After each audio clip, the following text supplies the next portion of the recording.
Hallelujah. Hallelujah. Praise be to God. దేవునికి స్తోత్రం. దేవునికి స్తోత్రం. For our meditation, shall we turn to the book of Romans chapter 1 verse 18. நம்முடைய தியானத்திற்காக நம்முடைய வேதத்தை ரோமருக்கு எழுதின நிருபம் 1ஆம் அதிகாரம் 18ஆம் வசனத்துக்கு நேராக திருப்புவோமாக.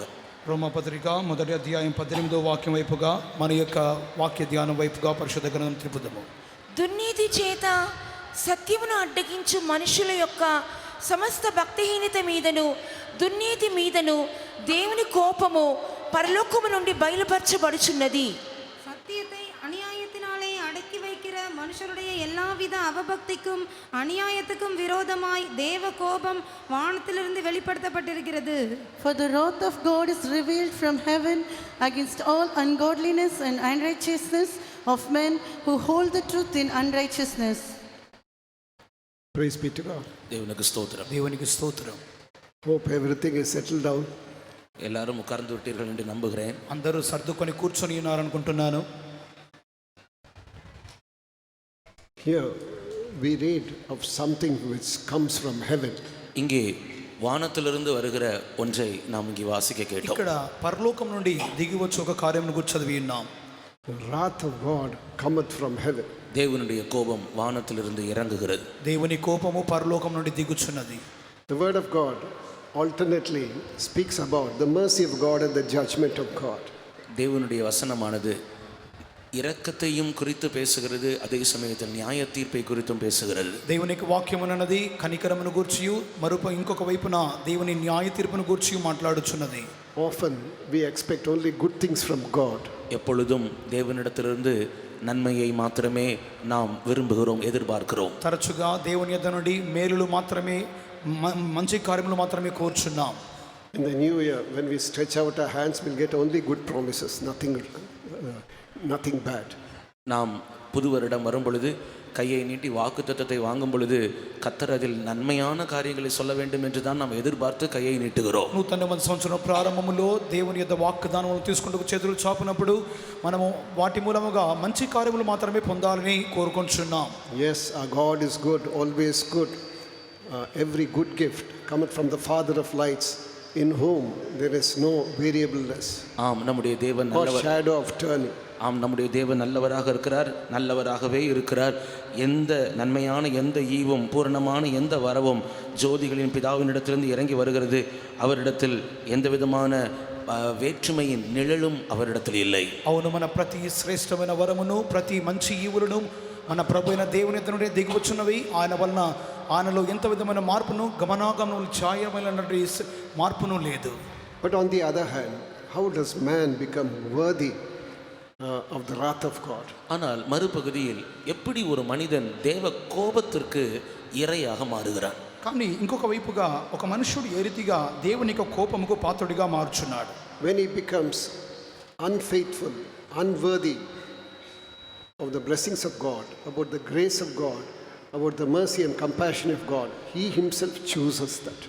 அவன் உண்மை இல்லாதவனாய் மாறும் பொழுது, தகுதியற்றவனாக மாறும் பொழுது, அதாவது தேவனுடைய இரக்கத்தையும் தேவனுடைய மனதுருக்கத்தையும் தேவனுடைய கிருபையையும் தேவனுடைய ஆசீர்வாதங்களையும் பெறுகிறதற்கு தகுதியற்றவனாய் அவன் மாறும் பொழுது அவன் தானே தேவ கோபத்தை தெரிந்து கொள்ளுகிறான். ఇంకొక వైపుగా మనుషుడు నమ్మకహీనుడిగా మారినప్పుడు అతడు దేవుని ఎదుట అపాత్రుడుగా మారినప్పుడు, అనగా దేవుని యొక్క దయయు దేవుని కనికరమును కృపయు దేవుని ఆశీర్వాదములు పొందుకుంటకు అయోగ్యునిగా మారినప్పుడు అతడు తనకు తానే దేవుని యొక్క కోపోగ్రతను తన మీదగా రప్పించుకొనుచున్నాడు. I am sure that we all want to receive blessings from God. நான் நிச்சயமாய் என்னை நிச்சயப்படுத்திக் கொள்கிறேன், இங்கே இருக்கிற எல்லாரும் நாம் தேவனிடத்திலிருந்து நன்மையை ஆசீர்வாதங்களை மாத்திரம்தான் பெற வேண்டும் என்று விரும்புகிறோம். ఇక్కడ ఉన్న మన ప్రతి ఒక్కరము దేవుని యొద్ద నుండి ఆశీర్వాదములు మాత్రమే పొందుకొని కోరుచున్నామని నేను నమ్ముచున్నాను. The wrath of God will be coming upon the whole world, but we shouldn't be a party to that. தேவனுடைய கோபமானது முழு உலகத்தின் மேல் வரப்போகிறது, ஆனால் நாமோ அதில் ஒரு பங்காக இருக்க மாட்டோம். దేవుని యొక్క కోపోగ్రత సర్వలోకం మీదకి రాబోచున్నది, కానీ అందులో మనము పాలు భాగస్తులుగా ఉండనేమో. Why do we have these conventions, revival meetings, Bible studies, and so on?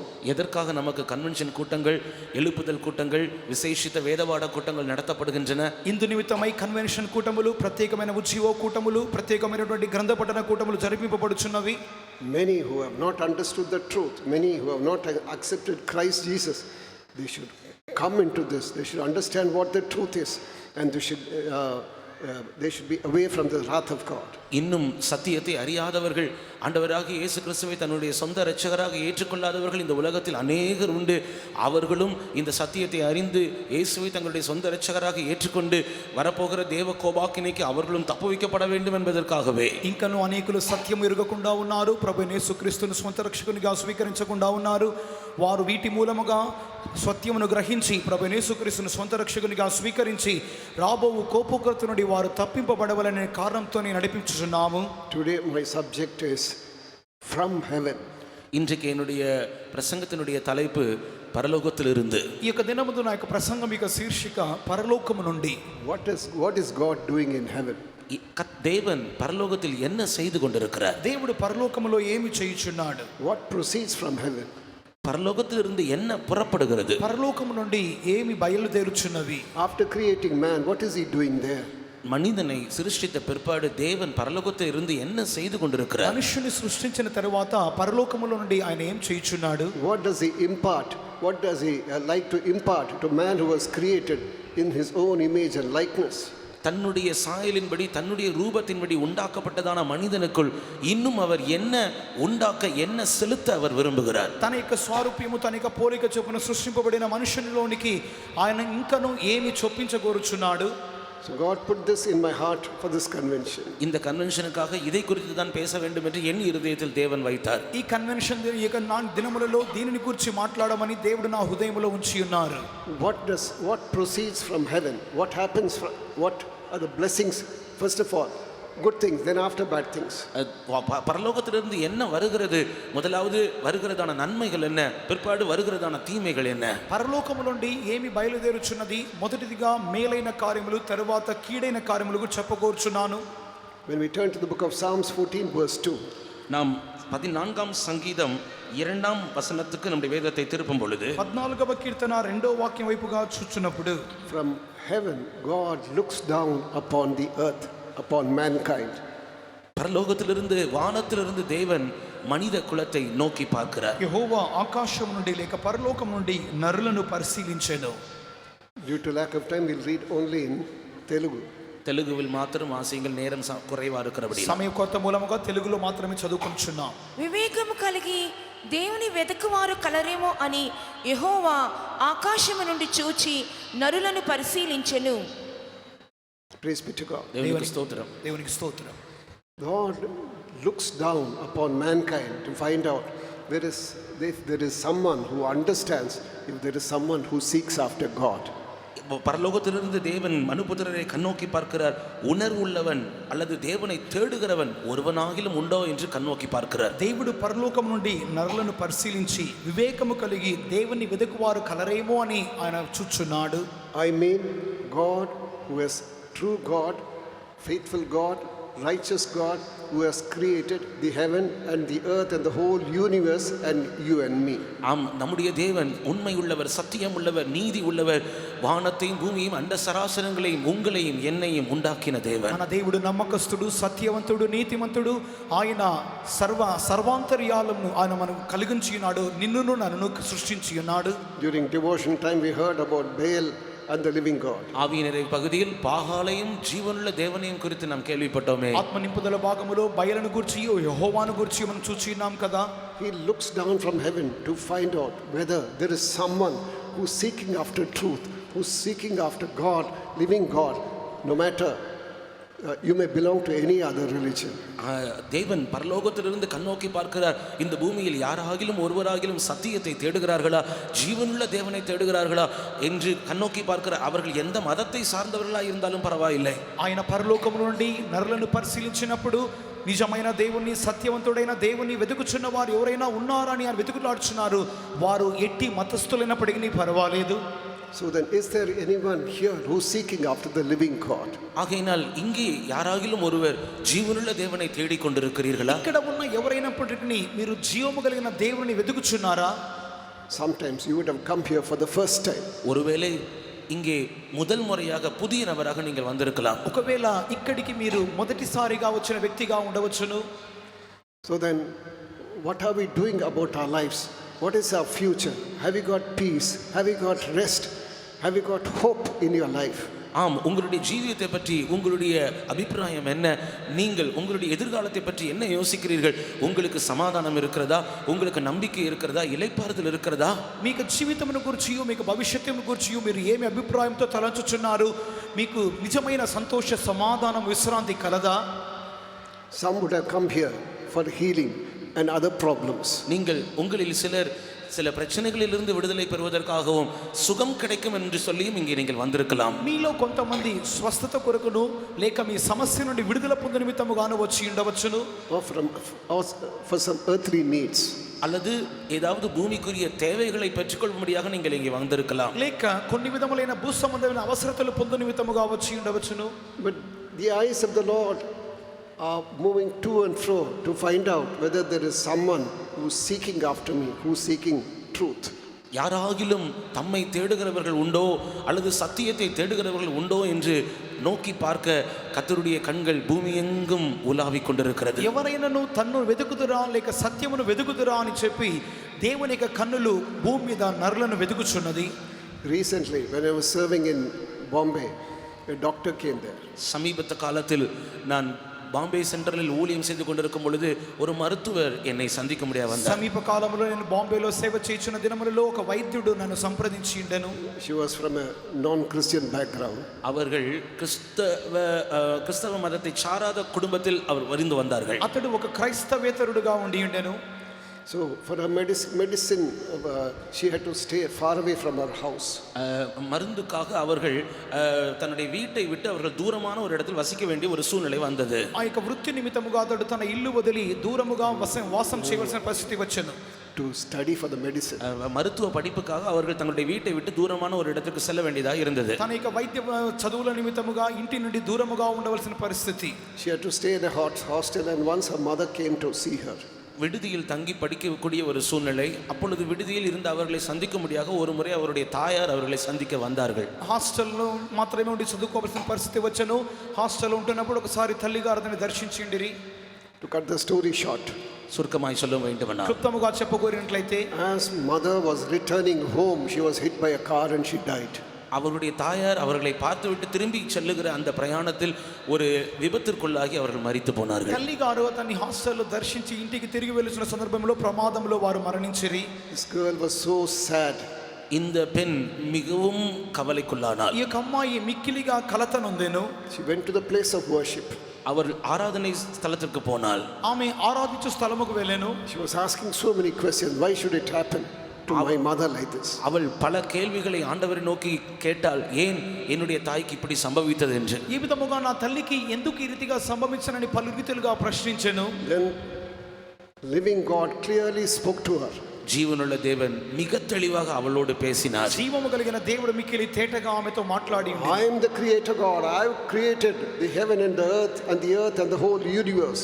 நான் தான் சிருஷ்டிகர்த்தர், நான் தான் வானத்தையும் பூமியையும் அண்ட சராசரங்களையும் உண்டாக்கினவர். నేనే సృష్టికర్త అయిన దేవుడను ఆకాశమును భూమిని విశ్వాంతరాలమును కలిగించిన దేవుడను. She wanted to know God. She had a craving for God. அவளுக்கு ஆண்டவர் மேல் ஒரு ஆசை, ஆண்டவர் மேல் ஒரு வாஞ்சை இருந்தது. దేవుని తెలుసుకునే నిమిత్తముగా ఒక వాంఛ ఆమెలో పుట్టెను. Is there anyone who wants knowledge, not earthly knowledge but heavenly knowledge? யாராகிலும் அறிவு வேண்டும் என்று விரும்புகிறீர்களா? சாதாரண பூமிக்குரிய அறிவு அல்ல, பூமிக்குரிய ஞானம் அல்ல, பரலோகத்துக்கு அடுத்ததான காரியங்களை புரிந்து கொள்ளக்கூடிய அறிவு. మీలో ఎవరికైనా జ్ఞానము కావాలన్నా భూ సంబంధమైనది కాదు కానీ పరలోకం నుండి వచ్చు జ్ఞానము. Man seeks after the earthly wisdom, earthly knowledge. The word of God says it is devilish. மனிதன் பூமிக்குரிய ஞானத்தையும் பூமிக்குரிய அறிவையும் தேடுகிறான், ஆனால் வேதம் அதை பேய்த்தனத்துக்கு அடுத்த ஞானம் என்று சொல்லுகிறது. మనుషుడు భూ సంబంధమైన జ్ఞానమును తెలివిని వెతుకుచున్నాడు కానీ వాక్యం చెప్పుచున్నది అది దయ్యము లేక జ్ఞానము. But there is something called heavenly knowledge, the knowledge of the holy. ஆனால் பரலோகத்தை குறித்ததான அறிவு ஒன்று இருக்கிறது, அது பரிசுத்தரின் அறிவு. కానీ పరలోకం నుండి వచ్చు జ్ఞానం ఒకటి ఉన్నది, అది పరిశుద్ధిని కూర్చున్నటువంటి జ్ఞానము. This is one of the blessings which God gives you.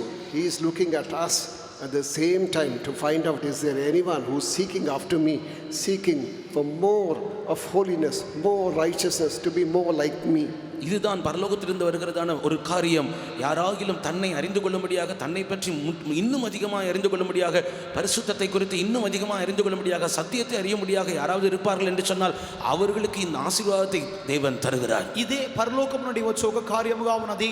తన్ను గూర్చియు సత్యమును గూర్చియు వెతుకుచున్నవారు ఎవరైనా ఉన్నారా, పరిశుద్ధతను గూర్చి అధికముగా, నీతిని గూర్చి అధికముగా తెలుసుకొనుకున్న వారు ఎవరైనా ఉన్నారని దేవుడు వెతుకులాడుచున్నాడు. Sometimes you may be a nominal Christian.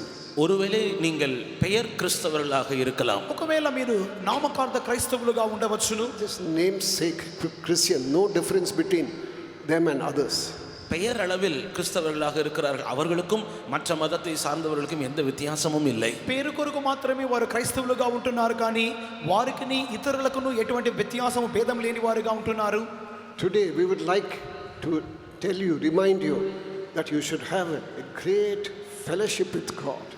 இன்றைக்கு நாங்கள் உங்களுக்கு சொல்ல விரும்புகிற, ஞாபகப்படுத்த விரும்புகிற விஷயம் என்னவென்றால், தயவு செய்து ஆண்டவரோடு கூட ஒரு நெருங்கிய ஐக்கியம் உள்ளவர்களாக ஜீவியுங்கள். ఈ దినమందు మీకు జ్ఞప్తికి తెచ్చుచున్న ఒక కార్యము, మీరు దేవునితో మిక్కిలి సన్నిహితముగా ఉండవలెను. What have you come here for tonight? இன்று இரவு எதற்காக நீங்கள் இங்கே கூடி ఈ வந்திருக்கிறீர்கள்? రాత్రి కాలమందు ఎందు నిమిత్తమై ఇక్కడికి మీరు వచ్చి ఉన్నారు. Don't ask for any earthly things at all.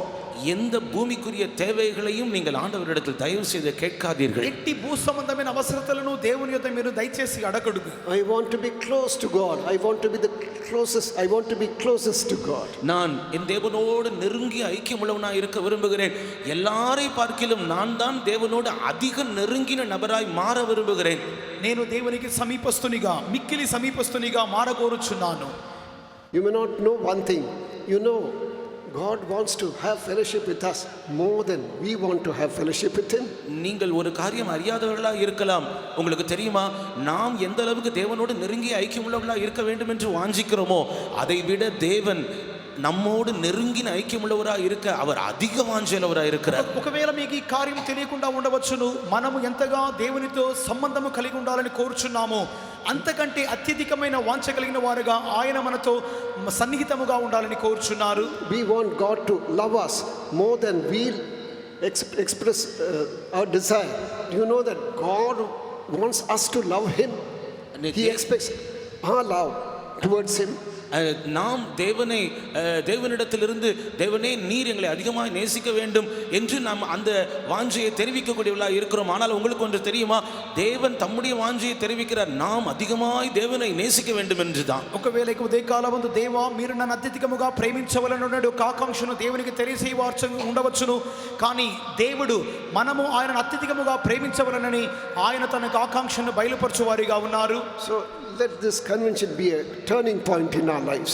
ஆகையினால் இந்த கன்வென்ஷன் நம்முடைய ஜீவியத்தில் ஒரு திருப்பு முனையாய் அமையட்டும். కావున ఇక కన్వెన్షన్ అనేది మనకి జీవితంలో ఒక మలుపుగా ఉండనివ్వండి. I want to be close to Him.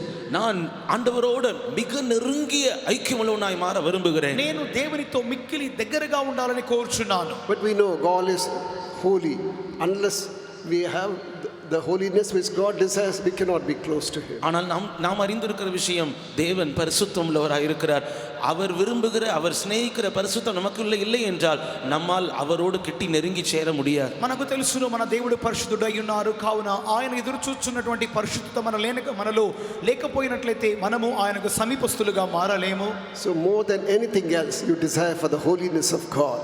ஆகையினால் எந்த காரியத்தை காட்டிலும் தேவனுடைய பரிசுத்தத்தை அதிகமாய் வாஞ்சியுங்கள். ఇతర ఏ కార్యముల కంటే దేవుని యొక్క పరిశుద్ధతను మాత్రమే అత్యధికముగా వాంఛించుదాము. There are churches where they conduct 7 days fasting prayer, 10 days fasting prayer, 21 days fasting prayer, 40 days fasting prayer and so on. சில சபைகள் இருக்கிறது, 7 நாள் உபவாச ஜெபங்கள், 12 நாள் உபவாச ஜெபங்கள், 21 நாள் உபவாச ஜெபங்கள், 40 நாள் உபவாச ஜெபங்கள் எல்லாரும் அவர்கள் நடத்துகிறார்கள். కొన్ని సంఘములు కలవు 7 దినములు, 12 దినములు, 21 దినములు, 40 దినములు కూడా ఉపవాస ప్రార్థనలు జరుపు సంఘములు కలవు. But at the same time, you must understand most of those prayers, though not all, most of those prayers are only for earthly benefits. ஆனால் உங்களுக்கு ஒன்று தெரியுமா, எல்லாரை பற்றி நான் சொல்லவில்லை. அநேகர் பூமிக்குரிய தேவைகளுக்காக தான் உபவாசித்து ஜெபிக்கிறார்கள். కానీ మీకు చెప్పకూర్చున్న ఒక కార్యము అన్నీ కాదు, కానీ అధిక పక్షమైనటువంటి స్థలములలో భూ సంబంధమైన అవసరముల కొరకే వారు సమకూడి వచ్చుచున్నారు. What should be our desire? What should be our craving? I and God, there's nothing which should separate us. நம்முடைய வாஞ்சை எதுவா இருக்க வேண்டும், நம்முடைய ஆசை எதுவா இருக்க வேண்டும்? நானும் என் தேவன் மாத்திரமே, எங்கள் இருவரையும் ஒரு வல்லமையும் பிரிக்கக்கூடாது என்பது மட்டுமே. అనేక వాంఛ అనేక తపన ఏ రీతిగా ఉండవలెను, నేనును ఆ దేవుడును మా ఇరువురిని ఏ కార్యము విడదీయకూడదు. Second, when we turn to the book of Deuteronomy chapter 20 verse 22. இரண்டாவதாக நம்முடைய வேதத்தை உபாகமம் 20ஆம் அதிகாரம் 22ஆம் வசனத்துக்கு நேராக திருப்பும் பொழுது, ద్వితీయోపదేశ కాండము 20వ అధ్యాయము 22వ వాక్యం వైపుగా చూచున్నప్పుడు, From heaven God speaks to his people. பரலோகத்திலிருந்து தேவன் தம்முடைய ஜனத்தோடு பேசுகிறார். పరలోకములో నుండి దేవుడు తన జనులతో మాట్లాడుచున్నాడు. He may directly speak to you, he may speak to you through songs, he may speak to you through testimonies, he may speak to you through visions and dreams, through prophecies and through the word of God. அவர் திட்டவட்டமாக பிரத்யட்சமாக நேரடியாக சிலரோடு பேசுகிறார். அது மட்டுமல்ல, பாடல்கள் மூலமாக, சாட்சிகள் மூலமாக, தீர்க்க தரிசனங்கள் மூலமாக, தரிசனங்கள் மூலமாக, దేవునుடைய వార్తயின் మూలமாக కర్తర్ తమ్ముடைய జనங்களோட பேசுகிறவராய் இருக்கிறார். దేవుడు పలు సందర్భములలో మనుషునితో ముఖాముఖిగా మాట్లాడువాడుగా కనపడుచున్నాడు. కొన్ని సందర్భములలో పాటల మూలముగాను, దేవునికి వాక్యముల మూలముగాను, ప్రవచనముల మూలముగాను దేవుడు తన జనులతో సంభాషించు వారిగా కనపడుచున్నారు. Has the Lord spoken to you? தேவன் உங்களோட பேசி இருக்கிறது போலவே దేవుడు మీతో உங்களோட தேவன் பேசி இருக்கிறாரா? దేవుడు మీతో మాట్లాడి ఉన్నారా? Has he ever spoken to you? இதுவரைக்கும் தேவன் உங்களோட பேசி இருக்கிற சந்தர்ப்பம் உங்களுடைய வாழ்க்கையில் உண்டா? ఇంతవరకు దేవుడు మీతో మాట్లాడిన సందర్భం ఏదైనా కలదా? Read that verse in Telugu chapter 20 verse 22. I'm sorry. Or Nehemiah chapter 9 verse 13. நெகேமியா 9ஆம் அதிகாரம் 13ஆம் வசனம். నెహెమియా 9:13.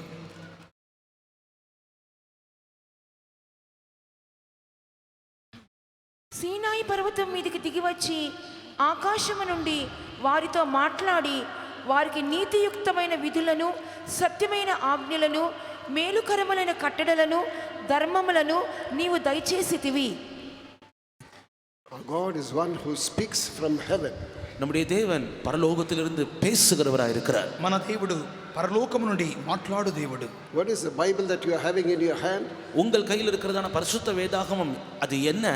మీ చేతిలో ఉన్న పరిశుద్ధ గ్రంథము ఏమిటి? It is the living word of God. They are not stories, they are not fables, old grandma's fables. இவைகள் எல்லாம் ஜீவனுள்ள வார்த்தைகள், ஜீவனுள்ள தேவனுடைய வார்த்தைகள். இவைகள் ஏதோ கட்டு கதைகளோ அல்லது உங்கள் பாட்டி சொல்லி தருகிறதான కథలు అల్ల. ఇది జీవము కలిగిన దేవునికి మాటలుగా కనపడుచున్నది. ఇది కట్టుకథలు లేక ముసలవ లేక కథలు కాదు. They are not like cock and bull stories. இவைகள் எல்லாம் கட்டு கதைகளோ அல்லது புத்தகங்களோ அல்ல. ఇది కాకమ్మ కథలు కాదు.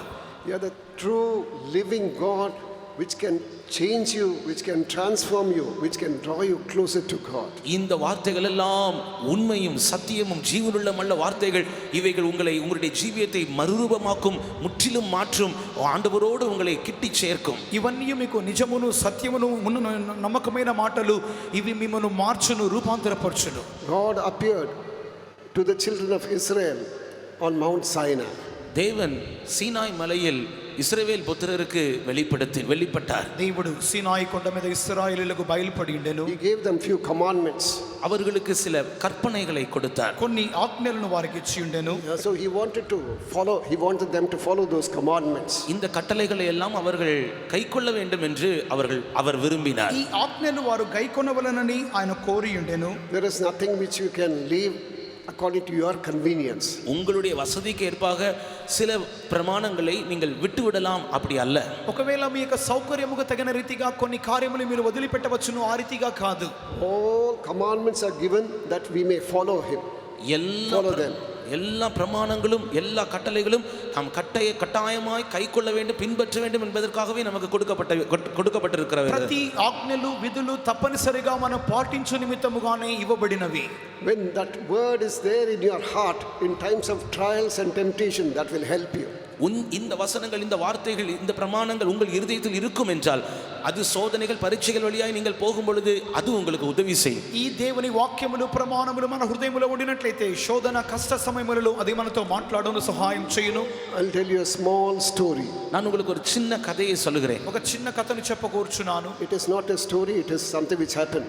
இது கதை அல்ல, உண்மையாகவே நிஜமாகவே நடந்த ஒரு சம்பவம். ఇది కథ కాదు గాని నిజ సంభవము. In 1971, just before that, 1971 வருஷத்துக்கு கொஞ்சம் முன்னாடி 1971 సంవత్సరం కొద్దిగా ముందుగా, so that when America had invaded Cambodia, America தேசம் கம்போடியா தேசத்தை அவர்கள் யுத்தம் செய்து மேற்கொண்டு ஜெயித்த பொழுது, అమెరికా అన్నది కంబోడియా మీద యుద్ధం చేసి జయించినప్పుడు they were facing lot of trouble. அவர்கள் பலவிதமான பிரச்சனைகளை சந்தித்துக் கொண்டிருந்தார்கள். వారు పలు సమస్యలు సంధించుచుండిరి.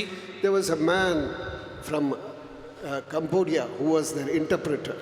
கம்போடியா தேசத்தில் ஒரு மனிதன் இருந்தார், அவர்தான் மொழிபெயர்ப்பு செய்கிறவன். కంబోడియా దేశం నుండి ఒక వ్యక్తి ఉండెను, అతడు తర్జుమా చేయవాడు. He was of immense help to them. அவன்தான் அவர்களுக்கு முழு உதவி செய்யக்கூடிய ஒரு நபராக இருந்தார். అతడు మాత్రమే వారికి పూర్తి సహాయం చేయు వ్యక్తిగా ఉండెను. He was a Christian also and he has accepted Christ Jesus as his personal savior. அவன் ஒரு கிறிஸ்தவனாக கிறிஸ்துவை தன்னுடைய சொந்த இரட்சகராக ஏற்றுக்கொண்டவனாக இருந்தான். క్రైస్తవుడుగాను క్రీస్తును స్వంత రక్షకునిగా అంగీకరించిన వాడుగాను ఉండెను. Listen, some of you may be in that condition.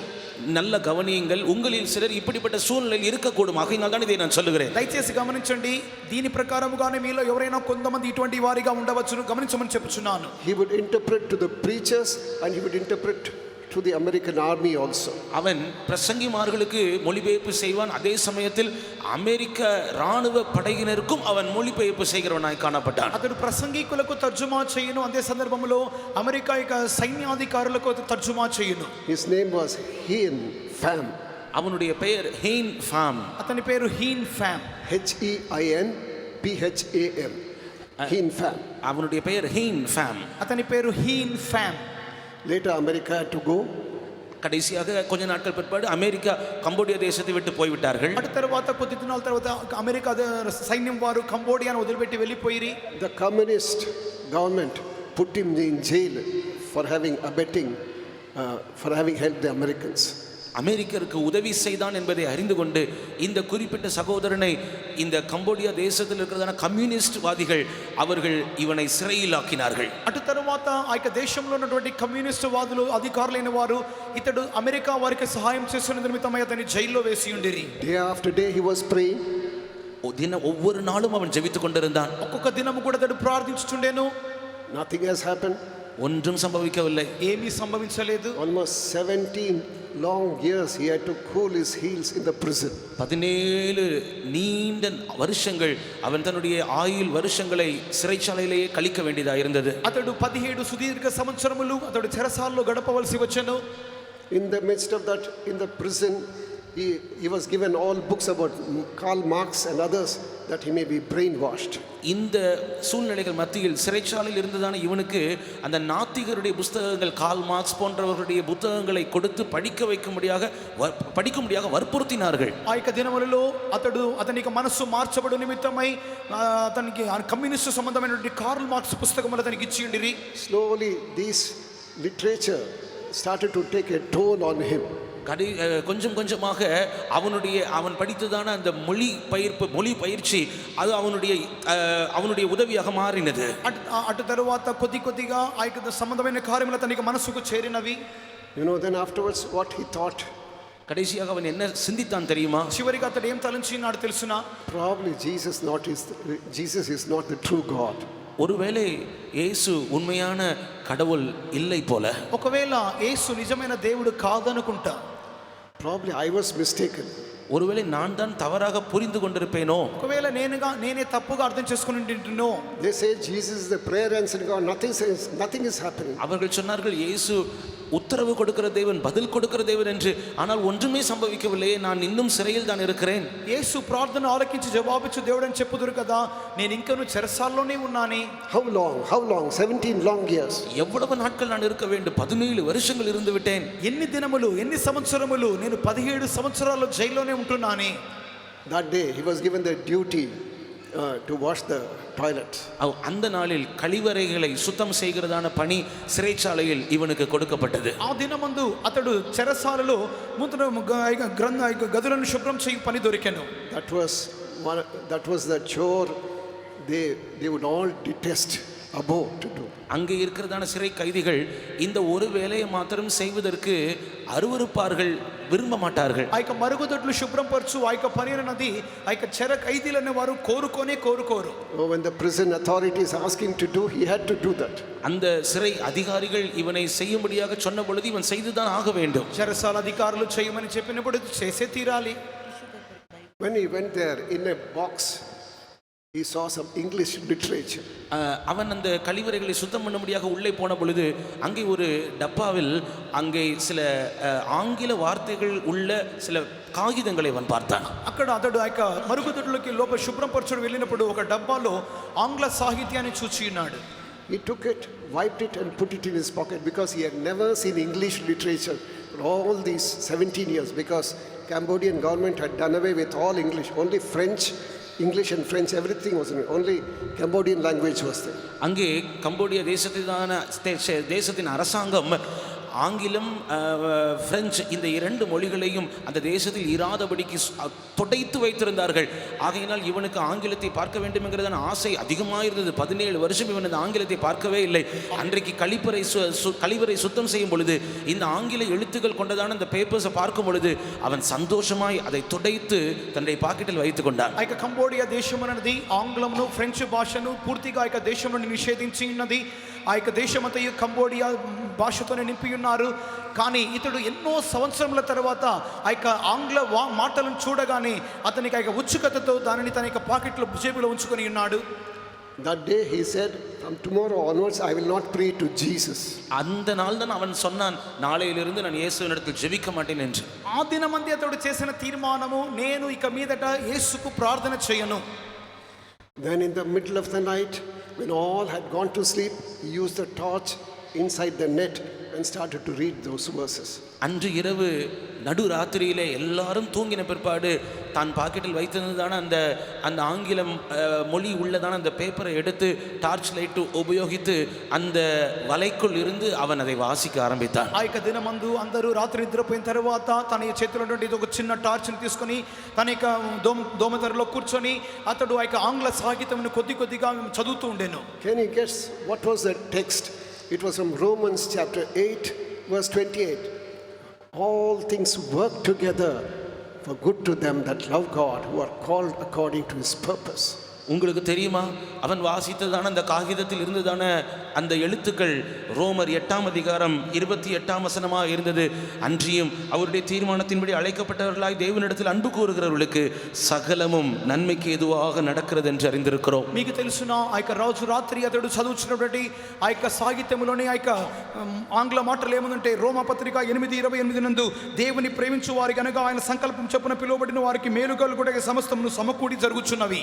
Along with that, who can separate us from the love of God? அதோடு கூட சேர்ந்து கிறிஸ்துவின் அன்பை விட்டு நம்மை பிரிப்பவன் யார்? దానితో పాటు కలిసి క్రీస్తు యొక్క ప్రేమ నుండి ఎడబాపు వారు ఎవరు?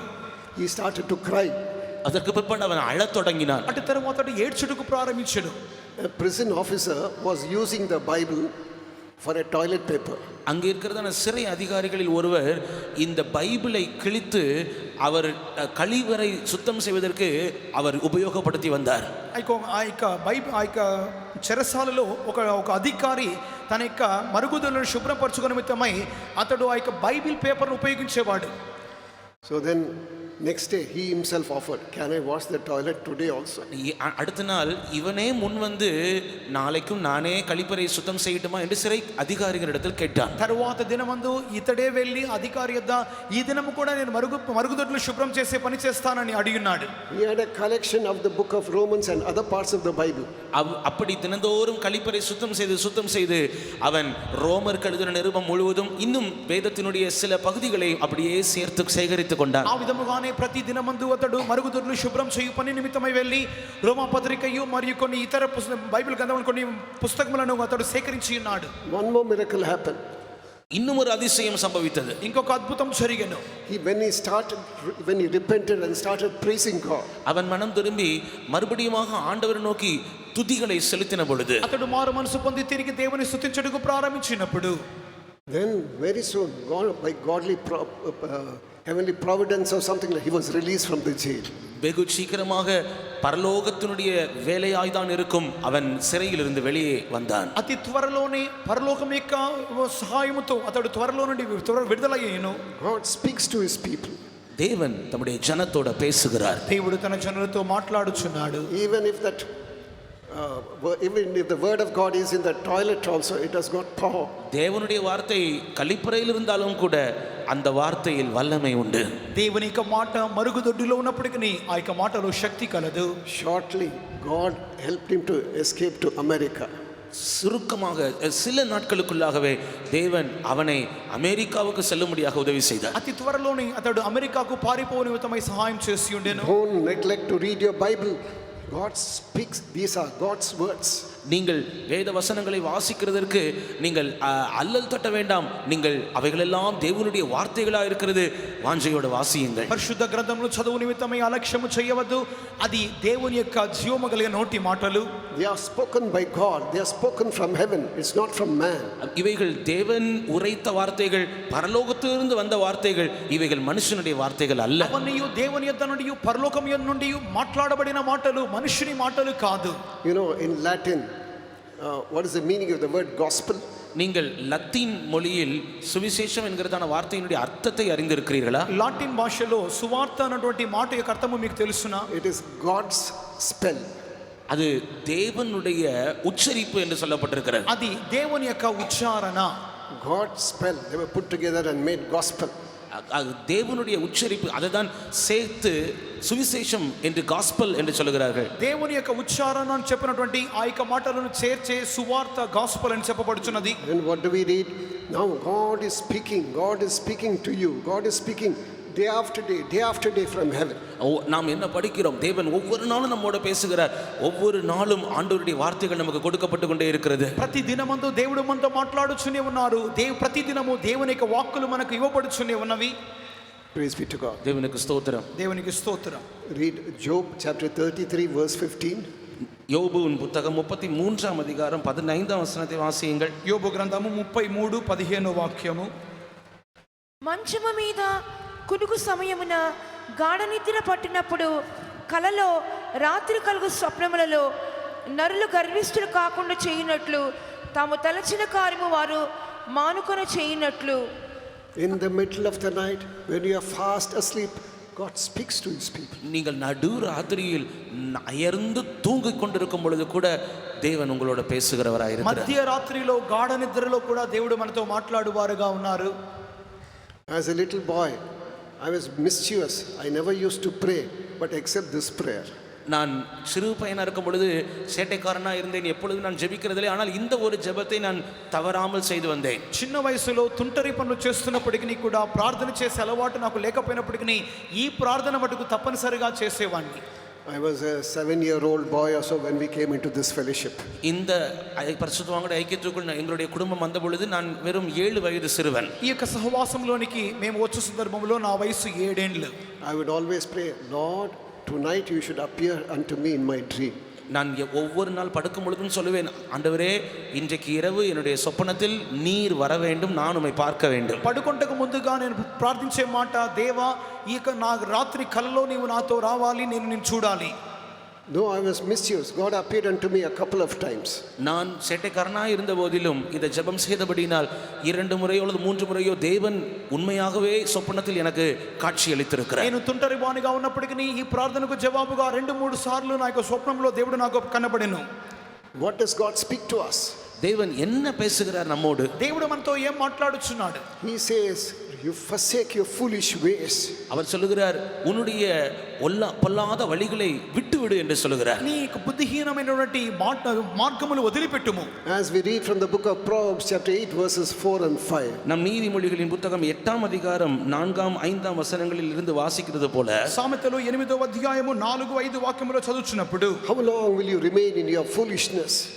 எவ்வளவு காலம் உன்னுடைய புத்தியீனத்தில் நீ இருப்பாய்? ఎంత కాలము మీ బుద్ధిహీనతలో నిలిచియుందురు? How long will you run after vanities? எவ்வளவு காலம் மாயைக்கு பின்பாக நீங்கள் ஓடுவீர்கள்? ఎంత కాలము వ్యర్థమైన వాటి వెంట వెలుదురు? How long you will run after wind? எவ்வளவு காலம் நீங்கள் காற்றுக்கு பின்பாக ஓடுவீர்கள்? గాలి వెంట ఎంత కాలము వెలుదురు? You know, when we turn to the book of Ecclesiastes chapter 1 verse 14. நாம் பிரசங்கியின் புத்தகம் 1ஆம் அதிகாரம் 14ஆம் வசனத்துக்கு வேதத்தை திருப்பி பார்க்கும் பொழுது, ప్రసంగి 1:14 నందు మనం చదువుచున్నప్పుడు, In some language it is mentioned frustration of spirit. சில மொழிபெயர்ப்புகளில் அவைகள் மனதுக்கு சஞ்சலமாக இருக்கிறது என்று சொல்லப்பட்டிருக்கிறது. కొన్ని భాషల్లో చెప్పబడుచున్నప్పుడు అది మన ఆత్మలో ఒక విధమైన విసుగును పుట్టించుచున్నది. But Hindi, Kannada and other languages it is mentioned running after the wind. ஆனால் கன்னட மொழியிலும் இன்னும் மற்ற பல்வேறு மொழிபெயர்ப்புகளிலும் காற்றுக்கு பின்பாக ஒரு மனிதன் ஓடுவதை போல அது காணப்படுகிறது என்று சொல்லப்பட்டிருக்கிறது. కన్నడ భాషలోను ఇతర కొన్ని భాషల్లోను తెలుగులోను అవి ఒకడు గాలికై ప్రయాసపడినట్టున్నదని చెప్పబడుచున్నది. Oh young man, young lady, what are you running after? ஓ வாலிப சகோதரனே, வாலிப சகோதரியே, நீங்கள் எதற்கு பின்பாக ஓடிக்கொண்டிருக்கிறீர்கள்? యవన సహోదరుడా, యవన సహోదరి, దేని వెంట మీరు వెళ్ళుచున్నారు? How long? These are all foolishness. They will not be able to satisfy. They are only wind. இவைகளெல்லாம் புத்தியீனங்கள். இவைகள் உங்களை ஒரு நாளும் திருப்தி அடைய செய்யாது. இவைகள் வெறும் காற்று தான். ఇవన్నీ బుద్ధిహీనతలు, మిమ్మును తృప్తిపరచనేవవు. ఇవి గాలి వంటివి. These are only to gratify your flesh for a moment. இவைகளெல்லாம் உங்களுடைய மாம்சத்தை சில காலம் திருப்திப்படுத்தக்கூடியவைகளாக தான் இருக்கின்றன. ఇవన్నీ కొద్ది కాలము మీ యొక్క శరీరమును తృప్తిపరచుకొని నిమిత్తముగా ఉండవే. Afterwards there will be frustration of spirit. Afterwards you say, why did I ever do that? அதற்கு பிற்பாடு அது மனதுக்கு விரக்தியாக சஞ்சலமாக மாறிவிடும். நீங்களே சொல்வீர்கள், ஐயோ நான் ஏன் அதை செய்தேன் என்று. అది చేసిన తర్వాత మనలో ఒక విధమైన విసుగు పుట్టును, విరక్తి కలుగును. అయ్యో నేను ఎందుకు ఇది చేసి ఉన్నానని అటువంటి మన తలంపు మనకు కలుగును. When I was in the Gulf, a young man came to me. நான் வளைகுடா தேசத்தில் தேவனுக்கு ஊழியம் செய்து கொண்டிருந்த பொழுது ஒரு வாலிப சகோதரன் என்னை சந்திக்க முடியாது வந்தார். మధ్యప్రాచ్యంలో ఉన్నప్పుడు ఒక యవనస్తుడిని సంధించుటకు వచ్చి ఉండెను. He had committed a grave sin. அவன் ஒரு பெரிய பாவம் செய்து வந்திருந்தான். అతడు ఒక గొప్ప పాపం చేసి వచ్చి ఉండెను. When he came and said, I don't have any peace. I don't have peace. I rest in my life. அவன் வந்து என்னிடத்தில் சொன்னான், எனக்குள் சமாதானம் இல்லை, எனக்குள் இளைப்பாறுதல் இல்லை, நிம்மதி இல்லை என்று சொன்னான். అతడు నాలో సంతోషం, సమాధానం, నెమ్మది లేదని చెప్పుచూ ఉండెను. How many of us are running after wind? எத்தனை பேர் நம்மில் எத்தனை பேர் காற்றுக்கு பின்பாக ஓடிக்கொண்டிருக்கிறோம்? మనలో ఎంతమంది గాలికి వెంట వెళ్ళుచున్నాము? They will not satisfy you. There'll be something like you'll regret, not only throughout your lifetime, throughout eternity.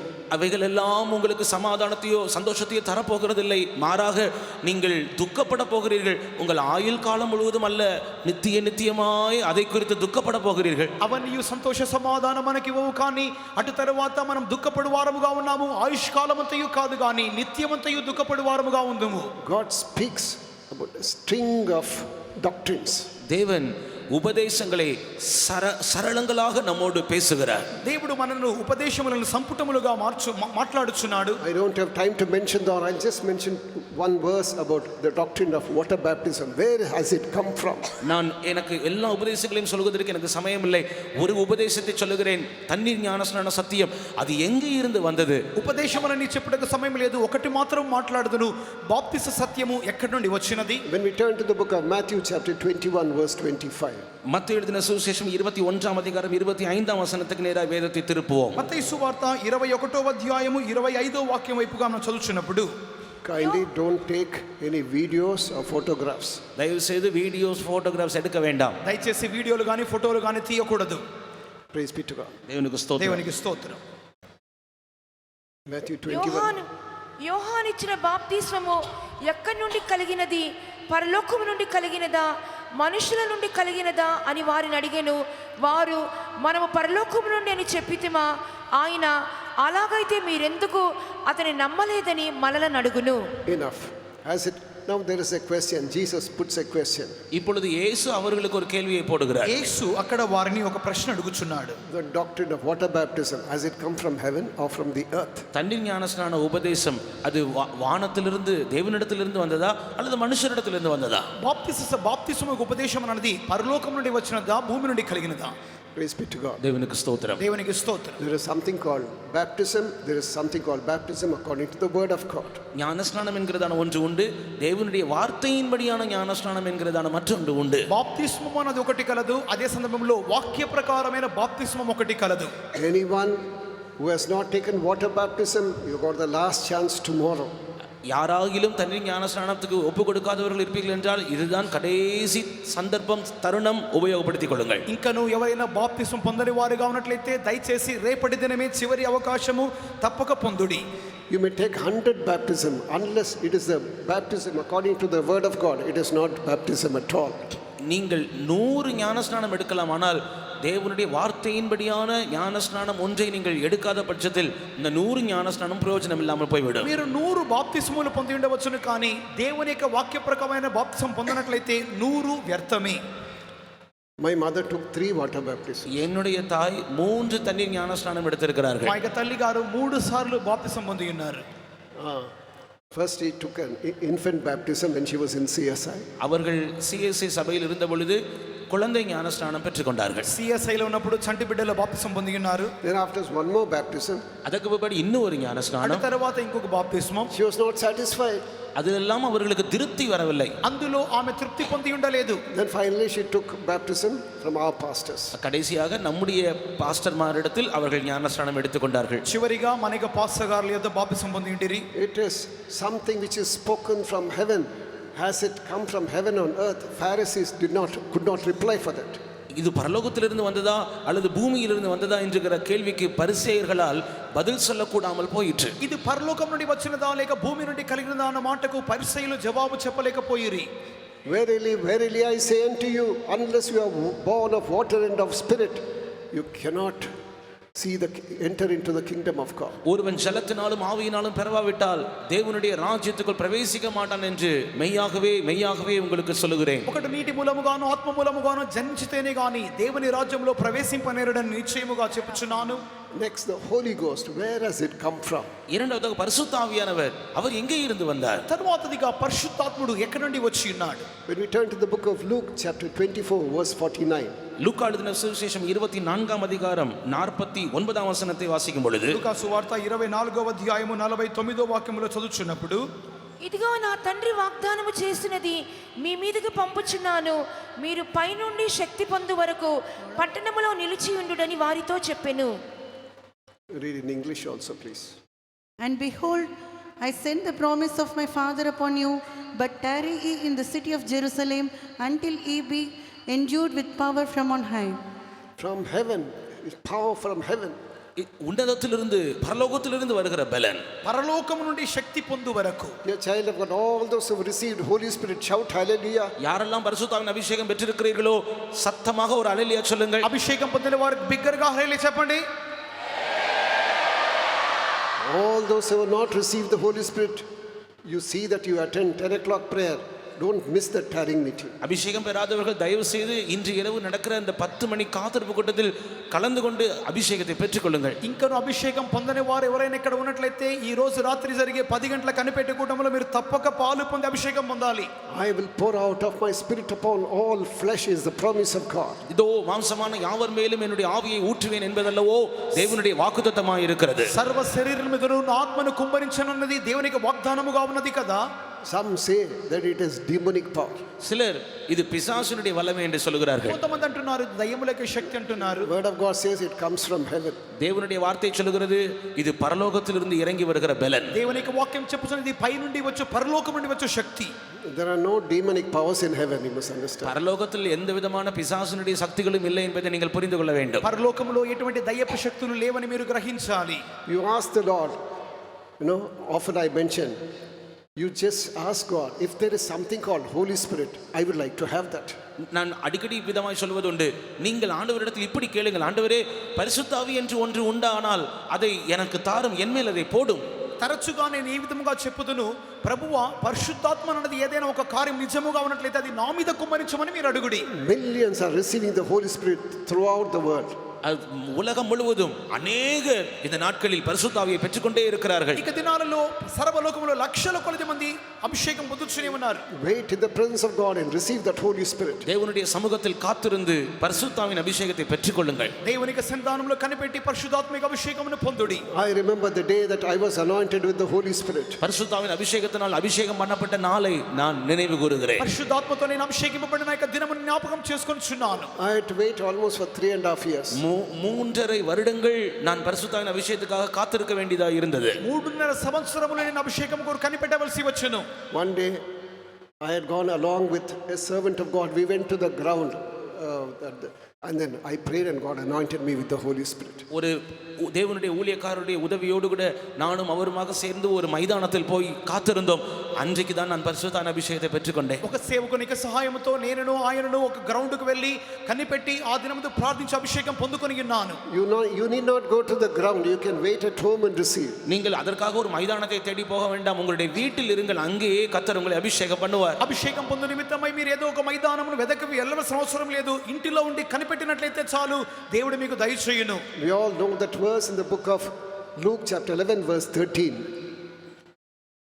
லூக்கா எழுதின சுவிசேஷம் 11ஆம் அதிகாரம் 13ஆம் வசனத்தில் இருக்கிறதான காரியத்தை நாம் எல்லாரும் அறிந்திருக்கிறோமே. లూకా సువార్త 11వ అధ్యాయం 13వ వాక్యమును మనమందరం ఎరిగి ఉన్నాం కదా. How much more that God is able to give the Holy Spirit to them that ask. தம்மிடத்தில் வேண்டிக் கொள்ளுகிறவர்களுக்கு பரிசுத்த ஆவியை கொடுப்பது அதிக நிச்சயம் அல்லவா? తమను అడుగు వారికి ఆయన పరిశుద్ధాత్మను ఇచ్చుట ఎంతో నిశ్చయము కదా. Those who have not received the Holy Spirit don't leave this convention campus without receiving the Holy Spirit. அபிஷேகம் இன்னும் பெறாதவர்கள் இந்த கன்வென்ஷன் வளாகத்தை பரிசுத்த ஆவியின் அபிஷேகத்தை பெறாமல் வெளியே போக வேண்டாம். అభిషేకము ఇంకను పొందని వారు ఎవరైనా ఉన్నట్లయితే మీరు దయచేసి అభిషేకం పొందినంత వరకు ఇక కన్వెన్షన్ క్యాంపస్ వదిలిపెట్టి వెళ్ళవద్దు. Yesterday pastor had mentioned about few things about this. நேற்று பாஸ்டர் அவர்கள் இதில் இருக்கிறதான சில காரியங்களை சொன்னார்கள். నిన్నటి దినమందు పాస్టర్ గారు ఇందును కూర్చున్న కొన్ని కార్యములు మీకు చెప్పి ఉండిరి. Along with it there is something called baptism by fire. இதோடு கூட சேர்த்து இன்னும் ஒன்று இருக்கிறது, அது అగ్నిயினால் உண்டாகிற ஞானஸ்நானம். దీనితో పాటు కలిసినటువంటి అగ్నితో చేయబడినటువంటి బాప్తిస్మం అనే ఒక కార్యం ఒకటి ఉన్నది. You would have received Holy Spirit but not baptism by fire. நீங்கள் ஒருவேளை பரிசுத்த ஆவியினால் ஞானஸ்நானம் பெற்றிருப்பீர்கள், ஆனால் అగ్నిயினால் ஒரு ஞானஸ்நானத்தை பெறாமல் இருப்பீர்கள். ఒకవేళ మీరు పరిశుద్ధాత్మిక స్నానం చేసి ఉండవచ్చును, కానీ అగ్నితో మీరు స్నానం చేసి ఉన్నారా? In Matthew chapter 3 verse 11, what does the word of God say? மத்தேயு எழுதின சுவிசேஷம் 3ஆம் அதிகாரம் 11ஆம் வசனத்தில் கர்த்தருடைய வசனம் என்ன சொல்லுகிறது? మత్తయి సువార్త 3వ అధ్యాయం 11వ వాక్యములో వాక్యం ఏం చెప్పుచున్నది? మారు మనసు నిమిత్తము నేను నీళ్ళల్లో మీకు బాప్తిస్మం ఇచ్చుచున్నాను, అయితే నా వెనుక వచ్చుచున్నవాడు నాకంటే శక్తిమంతుడు, ఆయన చెప్పులు మోయుటకైనను నేను పాత్రుడను కాను, ఆయన పరిశుద్ధాత్మలోను అగ్నితోనూ మీకు బాప్తిస్మం ఇచ్చును. I indeed baptize you with water unto repentance, but he that cometh after me is mightier than I, whose shoes I am not worthy to bear. He shall baptize you with the Holy Ghost and with fire. Praise be to God. தேவனுக்கு ஸ்தோத்திரம். దేవునికి స్తోత్రం. There is something called Holy Ghost and fire. They are not one and the same. They are distinct. பரிசுத்த ஆவி என்று ஒன்று இருக்கிறது, அக்னி என்று ஒன்று இருக்கிறது. ரெண்டும் ஒன்றல்ல, ரெண்டும் வெவ்வேறு. పరిశుద్ధాత్మననియు అగ్ని అనియు రెండు కార్యములు కలవు, రెండు ఒకటి కావు, అది వెవ్వేరు. Though they are related. ஆனால் இரண்டும் சம்பந்தம் கொண்டவைகளாக இருக்கின்றன. ఆనాలు రెండు ఒకటితో ఒకటి సంబంధపడినవి. Pastor T.U. Thomas would always mention a verse. Pastor T Thomas அவர்கள் அடிக்கடி ஒரு தேவனுடைய வசனத்தை குறிப்பிடுவார்கள். పాస్టర్ టి.యు. థామస్ గారు తరచుగా ఒక వాక్యమును చెప్పుదురు. Lamentation chapter 1 verse 13. புலம்பல் 1ஆம் அதிகாரம் 13ஆம் வசனம். విలాప వాక్యములు 1వ అధ్యాయం 13వ వాక్యం. From above he sent fire in my bones. வானத்திலிருந்து உயரத்திலிருந்து என் எலும்புகளில் அக்னியை அனுப்பினார். పరము నుండి ఆయన నా ఎముకల మీదికి అగ్ని ప్రయోగించి ఉన్నాడు. It is true, Jeremiah did not receive the Holy Spirit that we have received. ஆம், அது உண்மையான காரியம். எரேமியா நாம் பெற்றிருக்கிறதான அபிஷேகத்தை அவர் பெறவில்லை. అవును అది నిజమే, మనం పొందిన రీతిగా ఇర్మియా ఆ యొక్క అభిషేకమును పొంది ఉండలేదు. But in the New Testament, how much more it should operate in our body, soul and spirit. ஆனால் இந்த புதிய ஏற்பாட்டு காலத்தில் இந்த அபிஷேகமானது நம்முடைய ஆவி, ஆத்துமா, சரீரத்தில் எவ்வளவு அதிகமாய் கிரியை செய்ய வேண்டும். అవును, ఈ యొక్క అభిషేకం అనేది ఇక నూతన నిబంధన కాలంలో మన యొక్క ప్రాణాత్మ శరీరంలో ఎంత అధికముగా క్రియ చేయవలెను. Why do we get discouraged? Why do we backslide? Why do we become cold in our spiritual life? ஏன் நாம் அவ்வப்போது அதேரியப்படுகிறோம்? ஏன் நாம் பின்வாங்கி போகிறோம்? ஆவிக்குரிய ஜீவியத்தில் ஏன் நாம் குளிர்ந்த நிலவரத்துக்கு தள்ளப்படுகிறோம் அடிக்கடி? ఎందుకొరకు తరచుగా ఆత్మీయ జీవితంలో అధైర్యపడుచున్నాము, వెనుకబడిపోచున్నాము, చల్లారిపోచున్నాం. Many of us do not believe that there is an experience called baptism by fire. நம்மில் அநேகர் அக்கினினால் ஞானஸ்நானம் என்கிறதான ஒன்றை விசுவாசியாமல் இருக்கிறபடியினால் தானே మనలో అనేక మంది అగ్నితో బాప్తిస్మం అనే ఒక కార్యమును నమ్మకుండా ఉండునందువల్లే కదా. One of our pastors was mentioning about his experience. தன்னுடைய அனுபவத்தை நம்முடைய பாஸ்டர்மார்களில் ஒருவர் இவ்விதமாக சொன்னார். తన యొక్క అనుభవాన్ని మన యొక్క పాస్టర్ గారులో ఒకరి విధంగా పంచుకొని ఉండిరి. In a tarry meeting, I received that baptism of fire. ஒரு காத்துருப்பு கூட்டத்தில் நான் அக்கினியினால் ஞானஸ்நானம் பண்ணப்பட்டேன். ఒక కనిపెట్టి కూటములో నేను అగ్నితో బాప్తిస్మము పొంది తిని. Afterwards he said everything became clean, totally different. I was altogether changed. அதற்கு பிற்பாடு அவர் சொன்ன வார்த்தை, அதற்கு பிற்பாடு என் வாழ்க்கை முழுவதும் சுத்தமானது, என் பயங்கரமான ஒரு மாற்றத்தை நான் கண்டேன் என்று சொன்னார். అటు పిమ్మట సమస్తమును నా జీవితములో పరిశుద్ధముగా మారెను, పవిత్రముగా మారెను, నా జీవితం పూర్తిగా మారిపోయెను. I was never the same. I was not my old self. நான் ஏற்கனவே இருந்த ஒரு நபராக இல்லை, நான் சுயம் அற்றவனாய் இருந்தேன். అంతకు ముందున్న ఒక వ్యక్తిగా నేను లేను, కానీ నేను స్వార్థ రహితునిగా మారుతిని. The power took hold of me and then it was leading me. ஒரு வல்லமை என்னை ஆட்கொண்டது, அது என்னை நடத்த ஆரம்பித்தது. ఒక శక్తి నన్ను ఏలుబడి చేసెను, అటు పిమ్మట అది నన్ను నడిపించుచుండెను. If you desire today that heaven, fire will come from heaven and burn everything and any unsanctified nature that you have. இன்றைக்கு இதை நீங்கள் விரும்புவீர்கள் என்றால் பரலோகத்திலிருந்து ஒரு அக்கினி உங்களை சந்திக்கும்.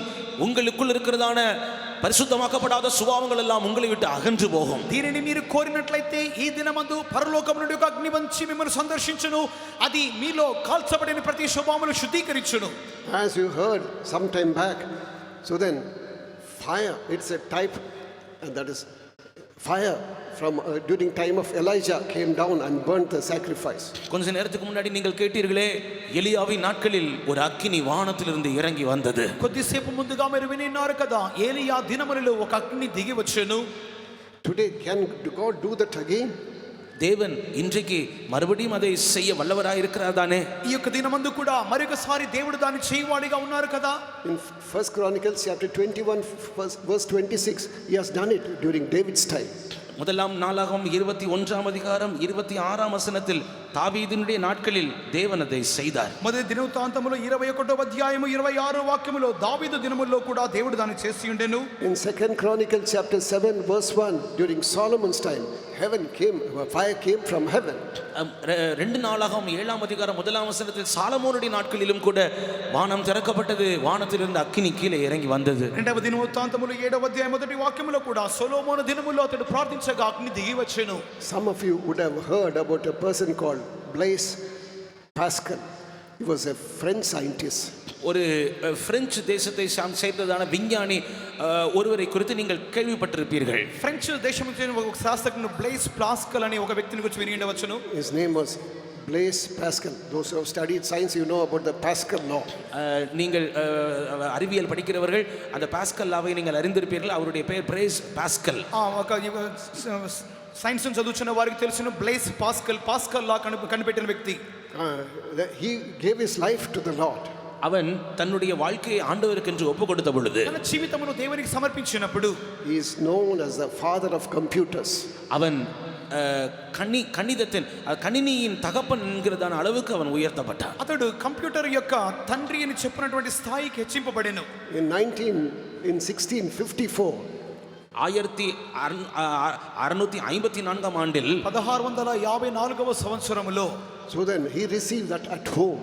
அதை அவன் தன்னுடைய வீட்டில் இருக்கும் பொழுது அந்த அபிஷேகத்தை பெற்றுக்கொண்டான். అతడు తన ఇంటిలో ఉన్నప్పుడు ఆ అభిషేకమును పొందెను. He said from about 10 o'clock in the night till about 2:30 in the morning he was he received the night of fire, he says. அவன் சொல்லுகிறான், இரவு 10 மணி துவங்கி அதிகாலை விடிய காலை 2:30 மணி வரைக்கும் அந்த అగ్ని అభిషేకం என்னை ఆட்కొండது என்று சொல்லுகிறார். రాత్రి 10 మొదలుకొని మధ్యరాత్రి తెల్లవారుజాము 2:30 గంటల వరకు ఆ యొక్క అగ్ని అతన్ని నింపుచూ ఉండెను, ఏలుబడి చేసెను. Afterwards, everything changed. அதற்கு பிற்பாடு எல்லாம் மாறி போனது. అటు తర్వాత సమస్తమును మారిపోయెను.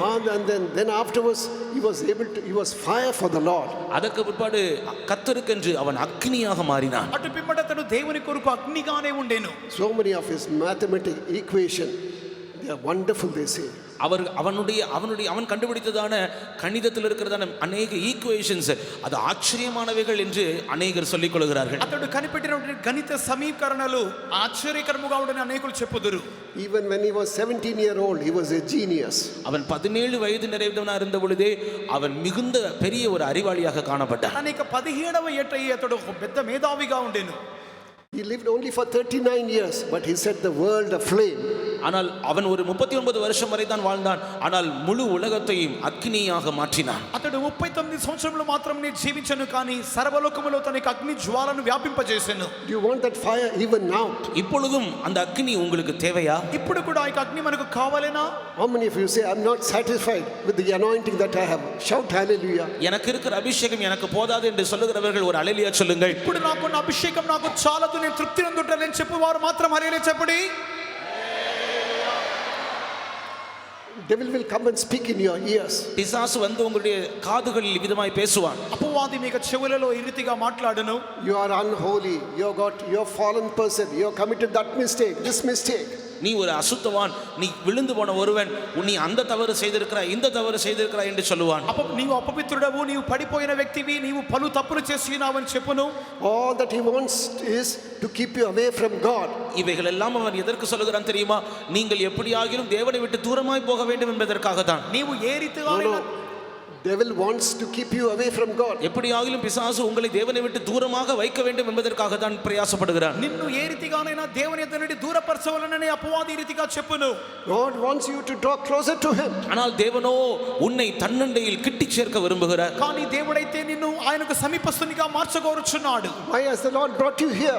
ஏன் தேவன் உன்னை இங்கே கொண்டு வந்தார்? ఎందుకొరకు దేవుడు ఇక్కడికి తీసుకొని వచ్చి ఉన్నాడు? You are not come here by chance. நீங்கள் எதேச்சையாக இங்கே வரவில்லை. మీరు అనుకోని విధముగా ఇక్కడికి రాలేదు.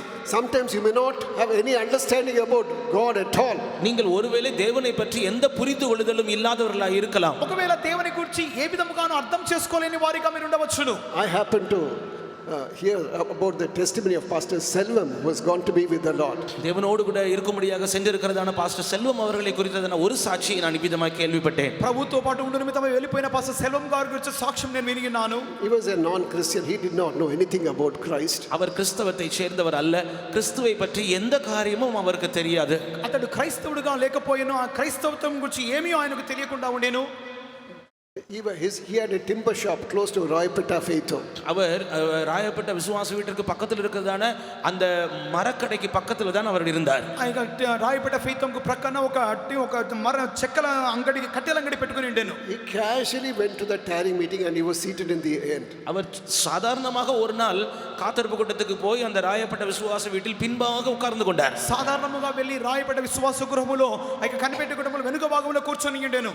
Pastor K.V. Paul, he was a young brother then. Pastor K V Paul அவர்கள் அந்த நேரம் அந்த சபையில் ஒரு சின்ன பிரதராக இருந்தார்கள். பாஸ்டர் கேவி பால் గారు ఆ సందర్భంలో ఆ సంఘములో ఒక చిన్న బ్రదర్ గా ఉండిరి. You may be anyone, you may be new. If you want, God will give you Holy Spirit. நீங்கள் யாராக இருந்தாலும் சரி, நீங்கள் ஒருவேளை புதிதாய் வந்த ஆளாக இருந்தாலும் சரி, நீங்கள் விரும்பினால் தேவன் உங்களுக்கு பரிசுத்தாவியை தருவார் என்று சொன்னார்கள். మీరు ఎవరైనప్పటికీ మీరు కొత్త వారుగా వచ్చినప్పటికీ మీరు కోరినట్లయితే పరిశుద్ధాత్మ దేవుడు మీకు ఇచ్చునని ఆయన బోధించుండెను. He had not confessed his sins. அவர் தன்னுடைய பாவங்களை அறிக்கை செய்யவில்லை. తన పాపాలు ఒప్పుకోలు చేయలేదు. He had not taken water baptism. இன்னும் தண்ணீர் ஞானஸ்நானம் எடுக்கவில்லை. నీటి బాప్తిసం కూడా పొంది ఉండలేదు. Then a small prayer. He said, Lord, they say there is something called Holy Spirit. I would like to receive that. அவர் பாஸ்டர் செல்வம் இவர் விவிதமாக சொன்னார்கள், ஆண்டவரே எனக்கு இந்த பரிசுத்தாவி என்றால் என்னன்னு தெரியாது, ஆனால் அவர்கள் சொல்லுகிறார்கள் பரிசுத்தாவியை வேண்டும் என்று நீங்கள் கேளுங்கள் என்று சொல்லுகிறார்கள் என்று சொல்லி ஒரு சின்ன ஜெபம் செய்தார்கள். దేవా పరిశుద్ధాత్మ అంటే నాకేదో తెలియదు కానీ వారు చెప్తున్నారు పొందుకోవచ్చు అని చెప్పి ఆ యొక్క పరిశుద్ధాత్మ నాకు ఇవ్వమని చెప్పి ఆయన ఒక చిన్న ప్రార్థన చేసి ఉండేను. Immediately the fire came upon him. உடனடியாக ஒரு அக்கினி அவர் மேல் வந்து விழுந்தது. వెంటనే ఒక అగ్ని ఆయన మీద దిగెను. He was seated in the front. He came to the front row. அவர் பின்பாக உட்கார்ந்திருந்தவர் முன் வரிசைக்கு வந்து விட்டார். వెనుకగా కూర్చున్న వ్యక్తి ఆయన ఆత్మ నింపబడి ముందుకు వచ్చేసినాడు. Today God is going to baptize you by fire. இன்றைக்கு இரவு தேவன் உங்களை அக்னியினால் ஞானஸ்நானம் பண்ண போகிறார். ఈ రాత్రి దేవుడు మిమ్మల్ని అగ్నితో బాప్తిసం చేయబోతున్నాడు. Blaise Pascal calls that night night of fire. அன்று இரவு பிளேஸ் பாஸ்கல் அபிஷேகம் அக்னியினால் பெற்றுக்கொண்டார். ఆ యొక్క దినమున రాత్రి He calls it night of fire. அவர் அந்த இரவை అగ్నిயின் இரவு என்று சொல்லுகிறார். బ్లైస్ పాస్కల్ ఆ యొక్క దినమున రాత్రిని అగ్ని రాత్రిగా చెప్పి ఉండెను. Will this 1st November be a night of fire for you and me? இந்த 1 நவம்பர் இரவு உங்களுக்கும் எனக்கும் ஒரு அக்னியின் இரவாய் மாறட்டும். ఈ నవంబర్ మొదటి తేదీ రాత్రి మనకు ఒక అగ్ని రాత్రిగా మారనివుడి. All close your eyes. நம்ம எல்லாரும் நம்முடைய கண்களை மூடுவோமா? మనం కన్నులు మూసుకుందాం. Lord, you have spoken. தேவனே நீர் எங்களோட பேசி இருக்கிறீர். దేవా మీరు మాట్లాడి ఉన్నారు. I believe in this baptism by fire. இந்த அக்னியினால் ஞானஸ்நானத்தை நான் விசுவாசிக்கிறேன். ఈ అగ్నితో బాప్తిసము నేను నమ్ముచున్నాను. I'm so weak, I'm frail, I fall over and over again, I stumble. நான் ஒரு பலவீனமானவன், நான் மிகவும் அடிக்கடி தோல்வி அடையக்கூடிய ஒரு நபராக, கீழே விழக்கூடிய நபராக இருக்கிறேன். దేవా నేను బలహీనుడను, గడిగడికి మాటికి నేను కింద పడిపో వ్యక్తిగా ఉన్నాను. Now I want that fire. இப்பொழுது எனக்கு அந்த அக்னி வேண்டும். ఇప్పుడు నాకు ఆ అగ్ని కావాలి.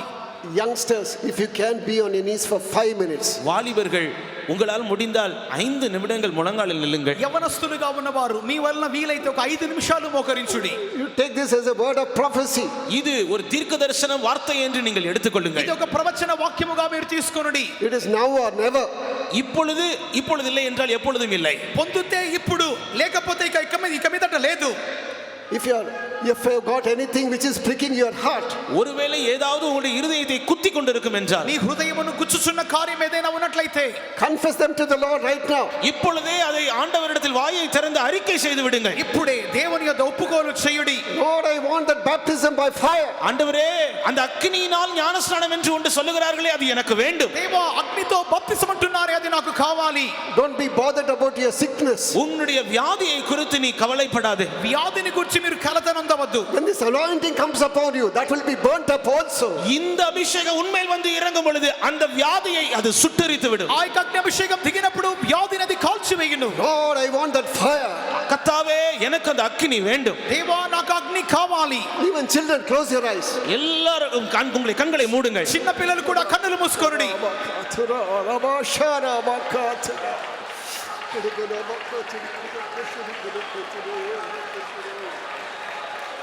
ప్రభువా పంపుబో పరిశుద్ధమాగ్నిని దహింపబడునట్లుగా అగ్ని అభిషేకం పంపుదివా. ప్రభువా పంపుము పరిశుద్ధమాగ్నిని దహింపబడునట్లుగా అగ్ని అభిషేకం పంపు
This fire will begin from the stage. இந்த அக்கினி ஸ்டேஜில் இருந்து மேடையில் இருந்து புறப்படுகிறது. ఈ అగ్ని యొక్క స్టేజ్ నుండి బయలుదేరుచున్నది. Servants of God are flaming spirits. ஓ தேவனுடைய ஊழியக்காரர்கள் அக்கினி ஜுவாலையா இருக்கிறார்கள். దేవుని యొక్క సేవకులు అగ్ని జ్వాలలుగా ఉన్నారు. This fire will be burning till the coming of the Lord. ஓ இந்த அக்கினி கர்த்தருடைய வருகை மட்டும் பற்றி எரிகிற அக்கினியா இருக்கும். ఈ అగ్ని ప్రభువు రాకడ వరకు మండుచున్నటువంటి అగ్ని. Because this is not an earthly fire, it has come from heaven. ஏனென்றால் இது பூமியிலிருந்து வருகிற அக்கினி அல்ல, இது வானத்திலிருந்து இறங்குகிற அக்கினி. ఎందుకనగా ఇది భూ సంబంధమైన అగ్ని కాదు గాని పరలోకం నుండి వచ్చుచున్న అగ్ని. It is not strange fire, it is holy fire. இது சாதாரணமான அக்கினி அல்ல, இது பரிசுத்த அக்கினி. ఇది అన్య అగ్ని కాదు గాని పరిశుద్ధ అగ్ని. Don't have any doubt about this. இந்த அக்கினியை குறித்து உனக்கு எந்த சந்தேகமும் வேண்டாம். ఈ అగ్నిని గురించి ఎంత మాత్రము సందేహపడవద్దు. From above, God has sent fire in my bones. ஓ உயரத்திலிருந்து அவர் என்னுடைய எலும்புகளில் அக்கினியை போட்டார். పరము నుండి ఆయన ఎముకలలోనికి అగ్ని వేసెను.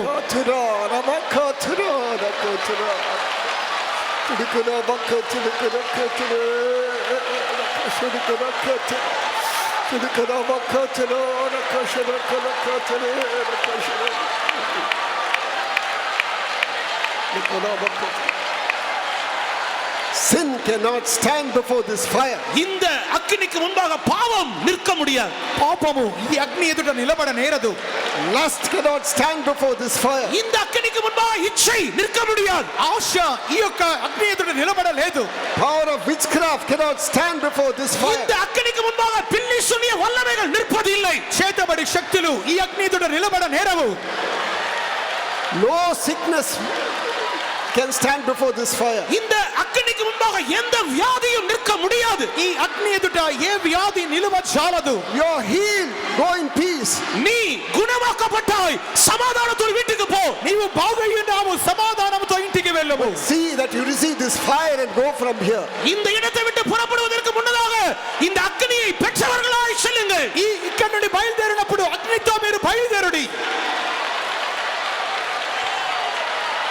ప్రభువా పంపుము పరిశుద్ధాత్మాగ్నిని దహింపబడునట్లుగా అగ్ని అభిషేకం పంపుదివా. ప్రభువా పంపుము పరిశుద్ధాత్మాగ్నిని దహింపబడునట్లుగా అగ్ని అభిషేకం పంపుదివా. ప్రభువా పంపుము పరిశుద్ధాత్మాగ్నిని దహింపబడునట్లుగా అగ్ని అభిషేకం పంపుదివా. ప్రభువా పంపుము పరిశుద్ధాత్మాగ్నిని దహింపబడునట్లుగా అగ్ని అభిషేకం పంపుదివా.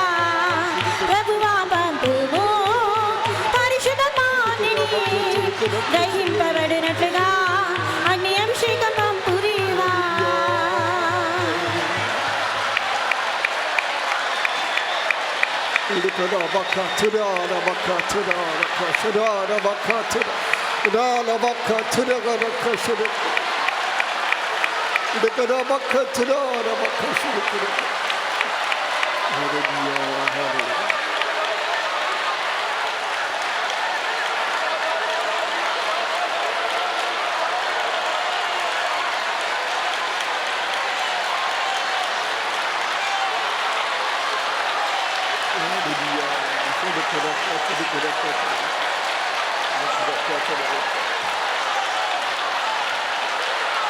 Hereafter, no diabetes, இதற்கு பிற்பாடு சர்க்கரை வியாதி இல்லை. ఇక మీదట నీకు డయాబెటిస్ లేదు. no ulcer, அல்சர் உன் வயிற்றில் இல்லை. నీ కడుపులో అల్సర్ ఇక మీదట లేదు. no heart problem. இருதய பிரச்சனைகள் இனி இல்லை. గుండె సమస్య మరి ఇక మీదట నీకు లేవు. Because that holy fire has taken hold of you. ஏனென்றால் பரிசுத்த அக்கினி உன்னை ஆட்கொண்டிருக்கிறது. ఎందుకనగా పరిశుద్ధ అగ్ని నిన్ను ఏలుబడి చేయుచున్నది.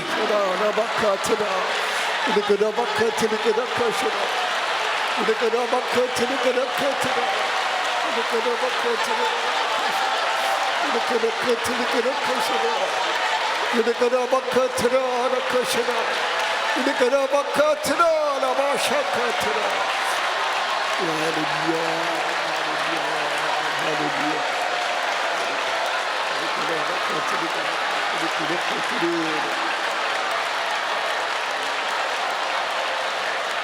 the Lord. Praise the Lord. Praise the Lord. Praise the Lord. Hallelujah. Sit. உட்காருங்கள். కూర్చుందాం. In the end, we'll give you a few more minutes.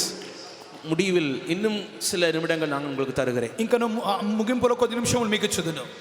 Next, when we turn to the book of Philippians chapter 3 verse 14.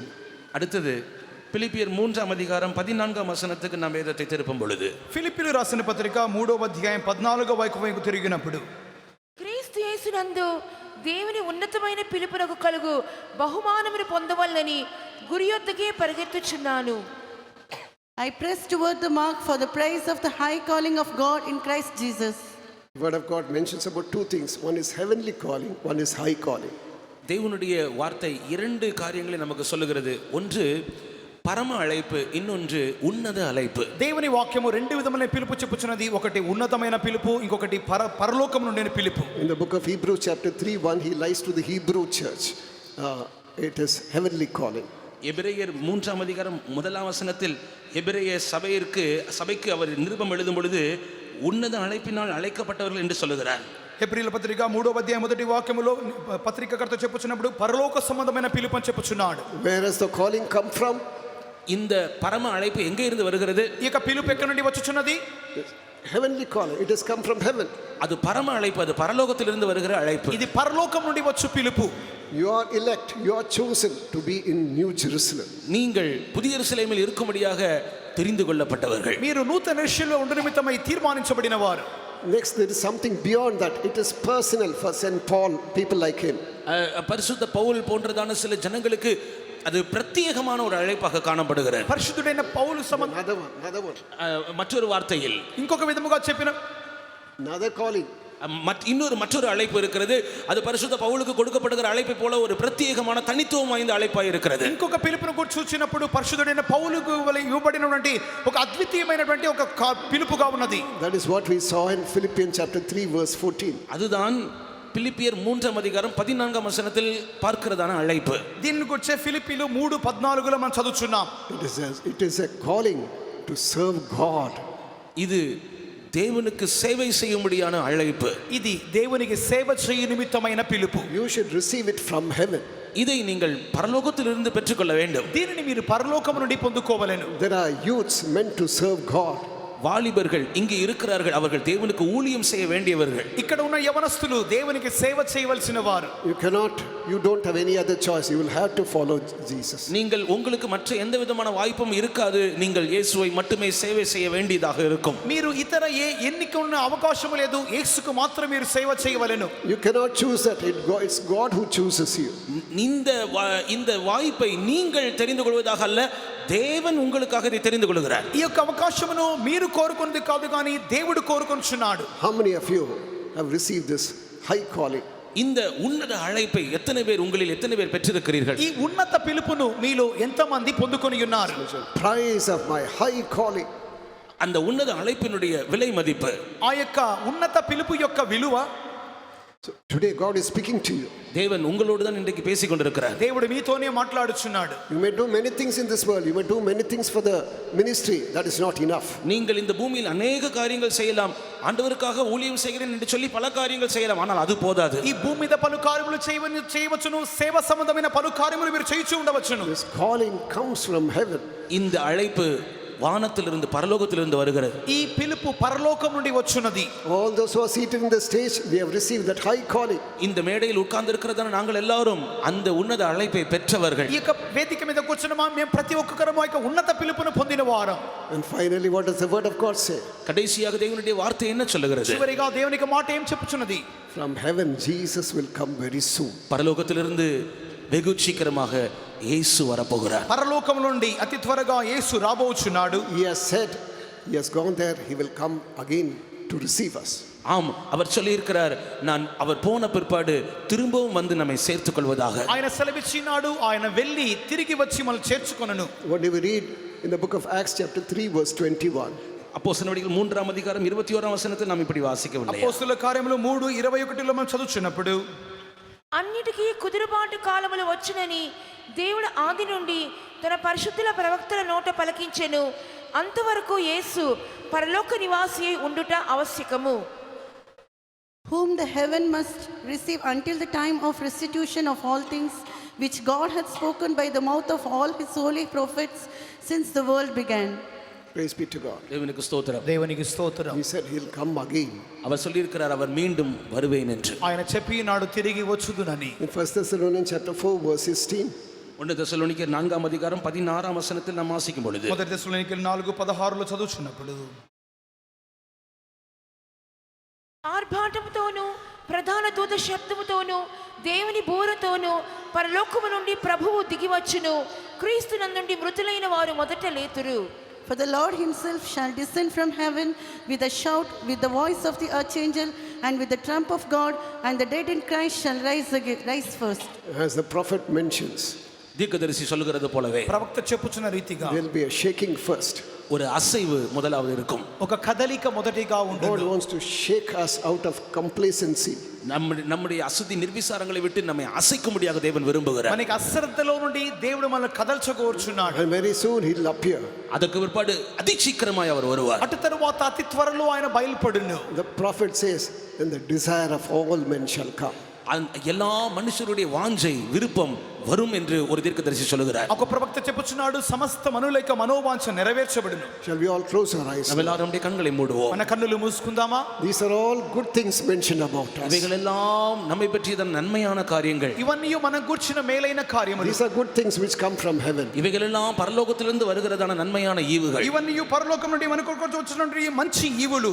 But as we read from our key verse in Romans chapter 1 verse 18. ஆனால் நாம் ரோமர் 1ஆம் அதிகாரம் 18ஆம் வசனம் நம்முடைய தலைப்பு வசனத்தில் நாம் வாசித்தது போல, రోమా పత్రిక 1:18 ప్రసంగ వాక్యములో, when we reject the counsel of God, நாம் தேவனுடைய ஆலோசனைகளை தள்ளிவிடும் பொழுது, మనము దేవునికి ఆలోచన త్రోసివేసినప్పుడు, when we turn our backs to the provisions which the Lord has made for us, நமக்காக தேவன் கொடுத்ததான எல்லா சௌகரியங்களுக்கு நேராக நாம் திரும்பும் பொழுது, మనము దేవుడు మనకిచ్చిన ప్రతి సౌలభ్యము వైపుగా మనం తిరిగినప్పుడు, the wrath of God will come upon every unrighteousness and disobedience.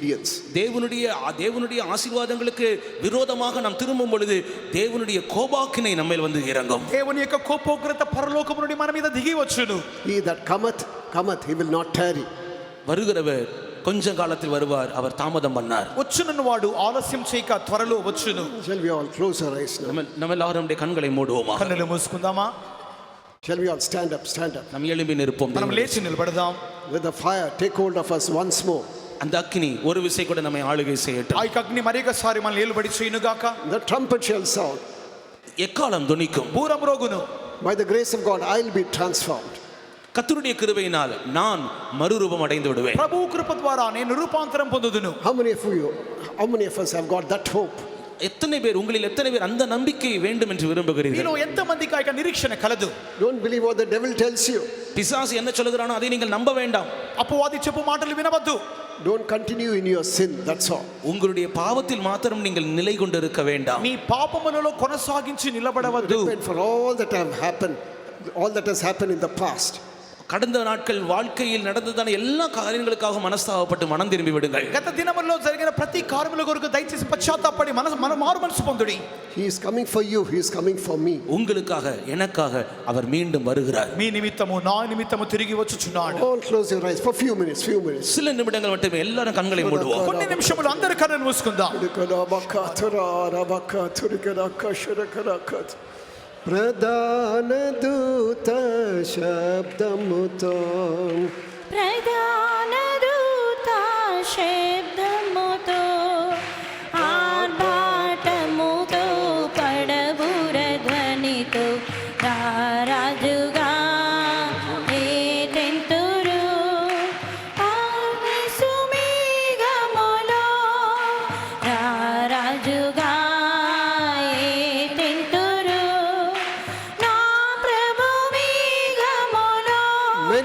who have not received the Holy Spirit, you are going to receive now. இதுவரைக்கும் அபிஷேகம் பெறாத அநேகர் இப்பொழுது அபிஷேகம் பெற போகிறீர்கள். ఇంతవరకు అభిషేకం పొందని వారు అభిషేకం పొందబోతున్నారు. శబ్దముతో ప్రధాన దూత శబ్దముతో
By faith, let me tell you, விசுவாசத்தினால் நான் இதை உங்களுக்கு சொல்லட்டும். విశ్వాసముతో ఇక మాటలు పలుకుచున్నాను. by the grace of God, none of us present here will be left behind in his coming. தேவனுடைய கிருபையினால் நான் இதை சொல்லுகிறேன். கர்த்தராக இயேசு கிறிஸ்து வரும்பொழுது இந்த ஹாலில் இருக்கிற ஒருவரும் கைவிடப்படுவதில்லை. దేవుని కృప మూలముగా ఈ హాలులో ఉన్న ఏ ఒక్కరు ప్రభు రాకడను చెయ్యి వదిలిపెట్టబడరు. None of them who are in the campus will be left behind. இந்த கன்வென்ஷன் வளாகத்தில் இருக்கிறதான ஒருவரும் கைவிடப்படுவது இல்லை. ఈ ప్రాంగణములో ఉన్న ఏ ఒక్కరు ప్రభు రాకడను చెయ్యి వదిలిపెట్టబడరు. How many of you believe this? இதை எத்தனை பேர் விசுவாசிக்கிறீர்கள்? ఎంతమంది నమ్ముచున్నారు? Rejoice, rejoice in the Lord. களிகூருங்கள், கர்த்தருக்குள் களிகూరుங்கள். ప్రభువులో సంతోషించి ఉల్లసించుడి.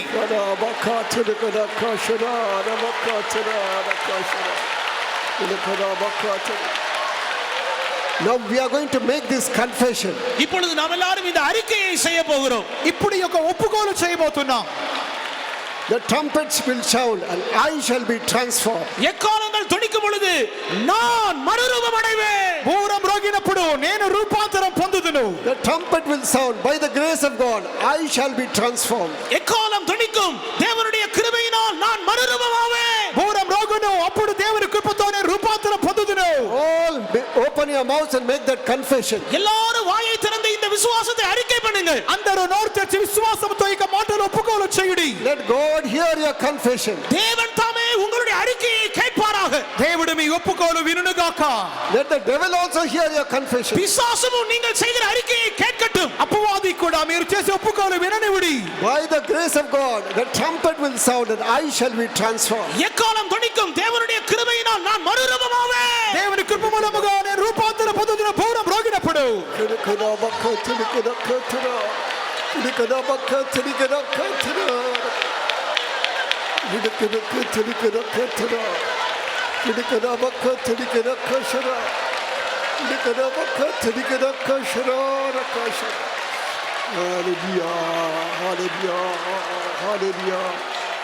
Only 2 more minutes.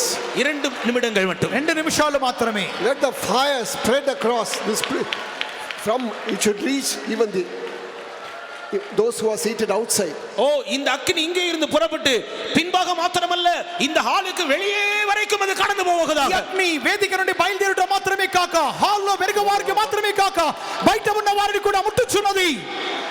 It should touch each and every one of us, even everyone who is seated in the chair.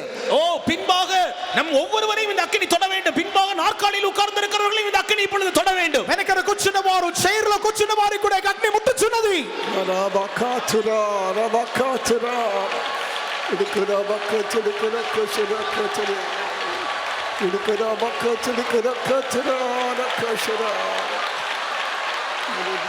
ప్రభువా సియోను నుండి పంపుము అగ్నిని పుడి. ప్రభువా సియోను నుండి All clap your hands and sing. పంపుము అగ్నిని పుడి. శరీర ప్రాణాత్మ దేవాగ్నితో నింపుము. శరీర ప్రాణాత్మ దేవాగ్నితో నింపుము. ప్రభువా సియోను నుండి పంపుము అగ్నిని పుడి. ప్రభువా సియోను నుండి పంపుము అగ్నిని పుడి. శరీర ప్రాణాత్మ దేవాగ్నితో నింపుము. శరీర ప్రాణాత్మ దేవాగ్నితో నింపుము.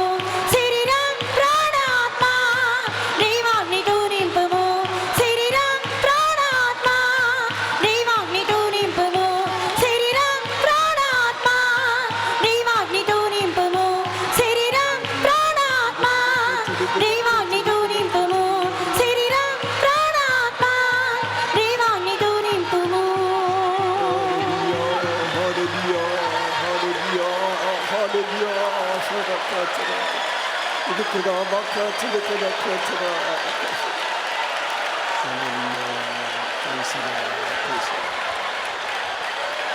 Hallelujah. God undertook for our third day of our convention, for which let's praise God. நம்முடைய கன்வென்ஷனுடைய 3ஆம் நாள் கூட்டங்களை கர்த்தர் பொறுப்படுத்தார். அதற்காக நாம் கர்த்தரை ఈ ஸ்தோத்திரிப்போம். కన్వెన్షన్ 3వ దిన సాయంకాల కూటమి దేవుడు ఆశీర్వాదకరంగా మార్చినందుకు స్తోత్రించుదాము. Praise the Lord, praise the Lord, praise the Lord, praise the Lord, praise the Lord, praise the Lord. God graciously undertook for our songs and testimony, for which let's praise God. நம்முடைய பாடல் பகுதியையும் நம்முடைய சாட்சி நேரத்தையும் கர்த்தர் தயவாய் பொறுப்படுத்தார். அதற்காக நாம் கர்த்தரை ஸ்தோத்திரிப்போம். మనకి పాటలున్న సాక్ష్య భాగమును దేవుడు అద్భుతముగా బాధ్యత వహించినందుకు స్తోత్రించుదాము. Praise the Lord, praise the Lord, praise the Lord, praise the Lord, praise the Lord, praise the Lord. His word is truth, His word is fire, His word is spirit, for which let's praise God. அவருடைய வார்த்தை சத்தியமா இருக்கிறது, அவருடைய வார்த்தை ஆவியா இருக்கிறது, அவருடைய வார்த்தை அக்னியா இருக்கிறது. அதற்காக நாம் கர்த்தரை ஸ்தோத்திரிப்போம். అనేక మాటలు సత్యముగాను ఆత్మగాను అగ్నిగాను ఉన్నందుకై స్తోత్రించుదాము. Praise the Lord, praise the Lord, praise the Lord, praise the Lord, praise the Lord, praise the Lord. The wrath of God cometh from heaven, but none of us must be worthy of that, for which let's praise God. தேவனுடைய கோபம் வானத்திலிருந்து இறங்கி வருமானால் நம்மில் ஒருவரும் அந்த கோபாக்கினைக்கு உரியவர்கள் அல்ல. அதற்காக நாம் கர்த்தரை ஸ்தோத்திரிப்போம். దేవుని కోపం పరలోకం నుండి వచ్చును, కానీ మనం ఎవరు ఆ యొక్క కోపకృతకు పాత్రులము కాము. అందుకొరకై దేవుని స్తోత్రించుదాము. Praise the Lord, praise the Lord, praise the Lord, praise the Lord. That we may all be worthy of the blessings about which we heard, and there are many more to come also, for which let's praise God. ஆம், இப்பொழுது நாம் கேள்விப்பட்டதான எல்லா ஆசீர்வாதங்களும் நாம் பெற்றுக்கொள்ளக்கூடியவர்களாய் மாற வேண்டும். இன்னும் அநேக ஆசீர்வாதங்களை நாம் பெற்றுக்கொள்ள வேண்டும். அதற்காக நாம் கர்த்தரை ஸ்தோத்திரிப்போம். విన్న ప్రతి ఆశీర్వాదమును మనం పొందుకొనుటకు పాత్రులుగా మార్చబడవలెను. ఇంకను అనేక ఆశీర్వాదములు మన కొరకు ఉంచబడేందుకై స్తోత్రించుదాము. Praise the Lord, praise the Lord, praise the Lord, praise the Lord, praise the Lord, praise the Lord. That God may undertake for tonight tiring meeting and all the programs tomorrow morning and evening, let's praise God. இன்று இரவு நடக்கிற காத்திருப்பு கூட்டத்தையும் நாளை காலை மாலை நடக்கிற எல்லா நிகழ்ச்சிகளையும் கர்த்தர் பொறுப்படுத்தி ஆசீர்வதிக்க முடியாது. நாம் கர்த்தரை ஸ்தோத்திரிப்போம். రాత్రి కాలం కనిపెట్టి కూటము, రేపటి దినం జరగబోయే ఉదయకాల సాయంకాల ప్రతి కూట కార్యక్రమములు దేవుడు బాధ్యత వహించినట్లుగా స్తోత్రించుదాము. Praise the Lord, praise the Lord, praise the Lord, praise the Lord, praise the Lord, praise the Lord. Giving all honor and glory to God, let's praise God. எல்லா மகிமையும் கனத்தையும் ஆண்டவருக்கே கொடுத்து நாம் கர்த்தரை ஸ்தோத்திரிப்போம். సమస్త ఘనత మహిమ దేవునికి మాత్రమే చెల్లించి స్తోత్రించుదాము. Praise the Lord, praise the Lord, praise the Lord, praise the Lord.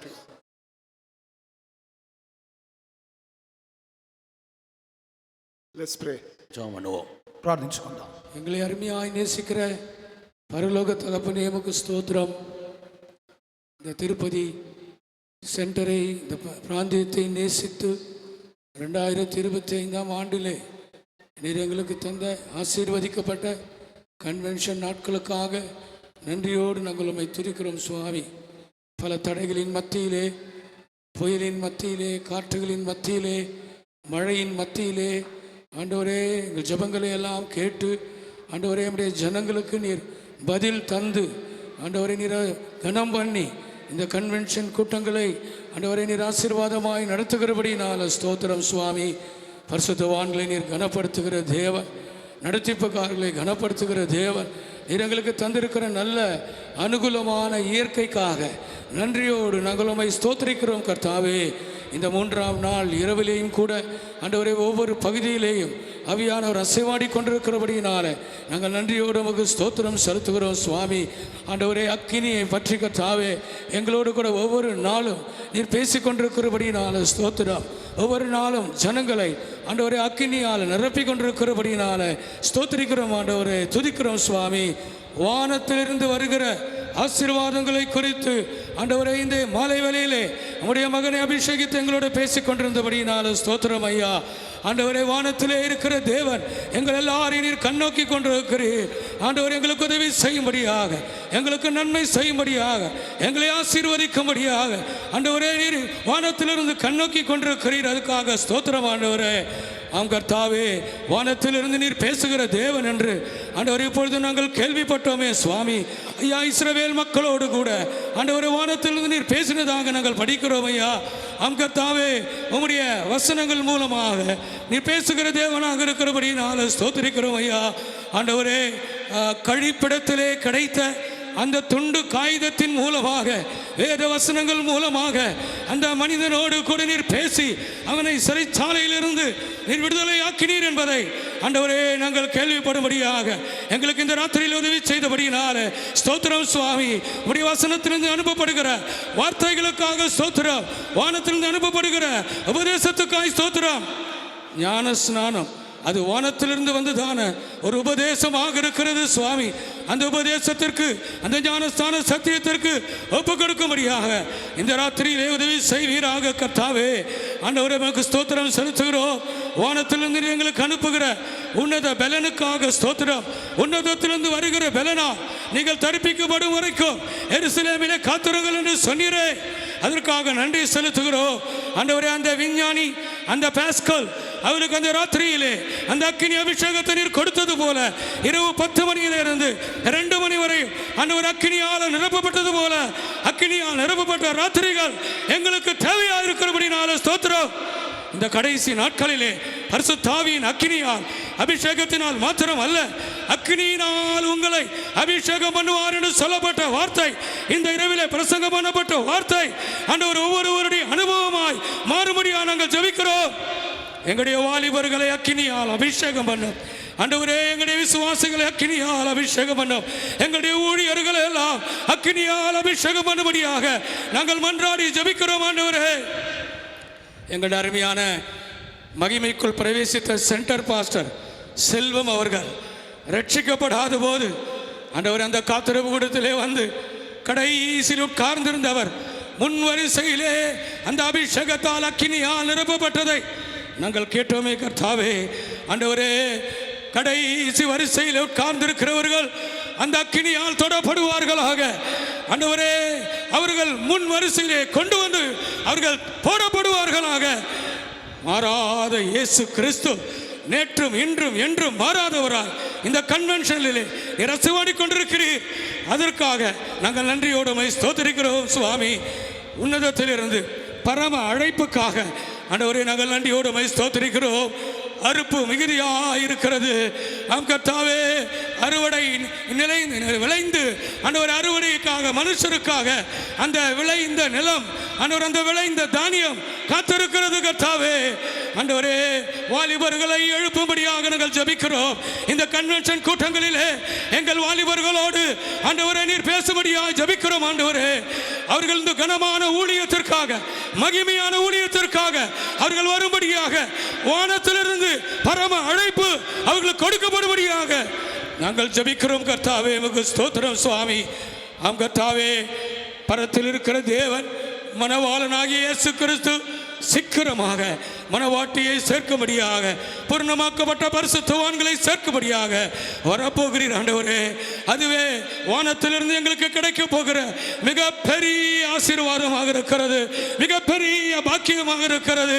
இந்த வளாகத்திலே கூடியிருக்கிற ஒவ்வொருவரையும் ஆண்டவரே அந்த விசேஷமான நாளுக்காக, மகிமையான நாளுக்காக வானத்திலிருந்து வெளிப்பட போகிற மனவாளனை சந்திக்கும்படியாக எங்களோ ஒருவரையும் கூட மனவாட்டியாய் மாற்றும்படியாய் ஆண்டவருடைய மகிமையுள்ள கரத்திலே சமர்ப்பிக்கிறோம். இந்த 3ஆம் நாள் மாலை கூட்டத்தை ஆசீர்வதித்தபடினால ஸ்தோத்திரம் சுவாமி. பரிசுத்தவானை அபிஷேகம் பண்ணினபடினால ஸ்தோத்திரம். இன்னும் ஆயிரங்களுக்கு ஆண்டவருடைய மகனை தேசங்களுக்கு நீ பிரயோஜனமாக்கும்படியாக நாங்கள் ஜெபிக்கிறோம் சுவாமி. நாளை காலை ஆராதனை கூட ஆசீர்வதியும்.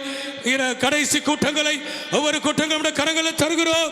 எங்களுடைய நடத்திப்புக்காரர்களை வல்லமையாய் கரங்கள் எடுக்கும்படியாக ஜெபிக்கிறோம் சுவாமி. எல்லா மகிமை, எல்லா துதி, எல்லா கனம், எல்லா புகழ்ச்சி ஆண்டவரே தேவாதி தேவனுக்கே செலுத்தி எங்களை தாழ்த்துகிறோம். இயேசு கிறிஸ்துவின் மூலம் தாழ்மையோடு கேட்டுக்கொள்கிறோம் நல்ல பிதாவே. ஆமென். Now may the grace of our Lord Jesus Christ, the love of God the Father, and the sweet communion of the Holy Spirit rest and abide with each and every one of us until Jesus appears in all his glory. Amen. Hallelujah.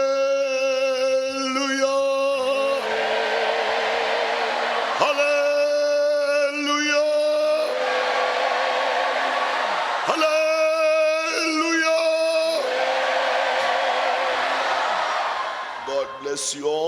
servants of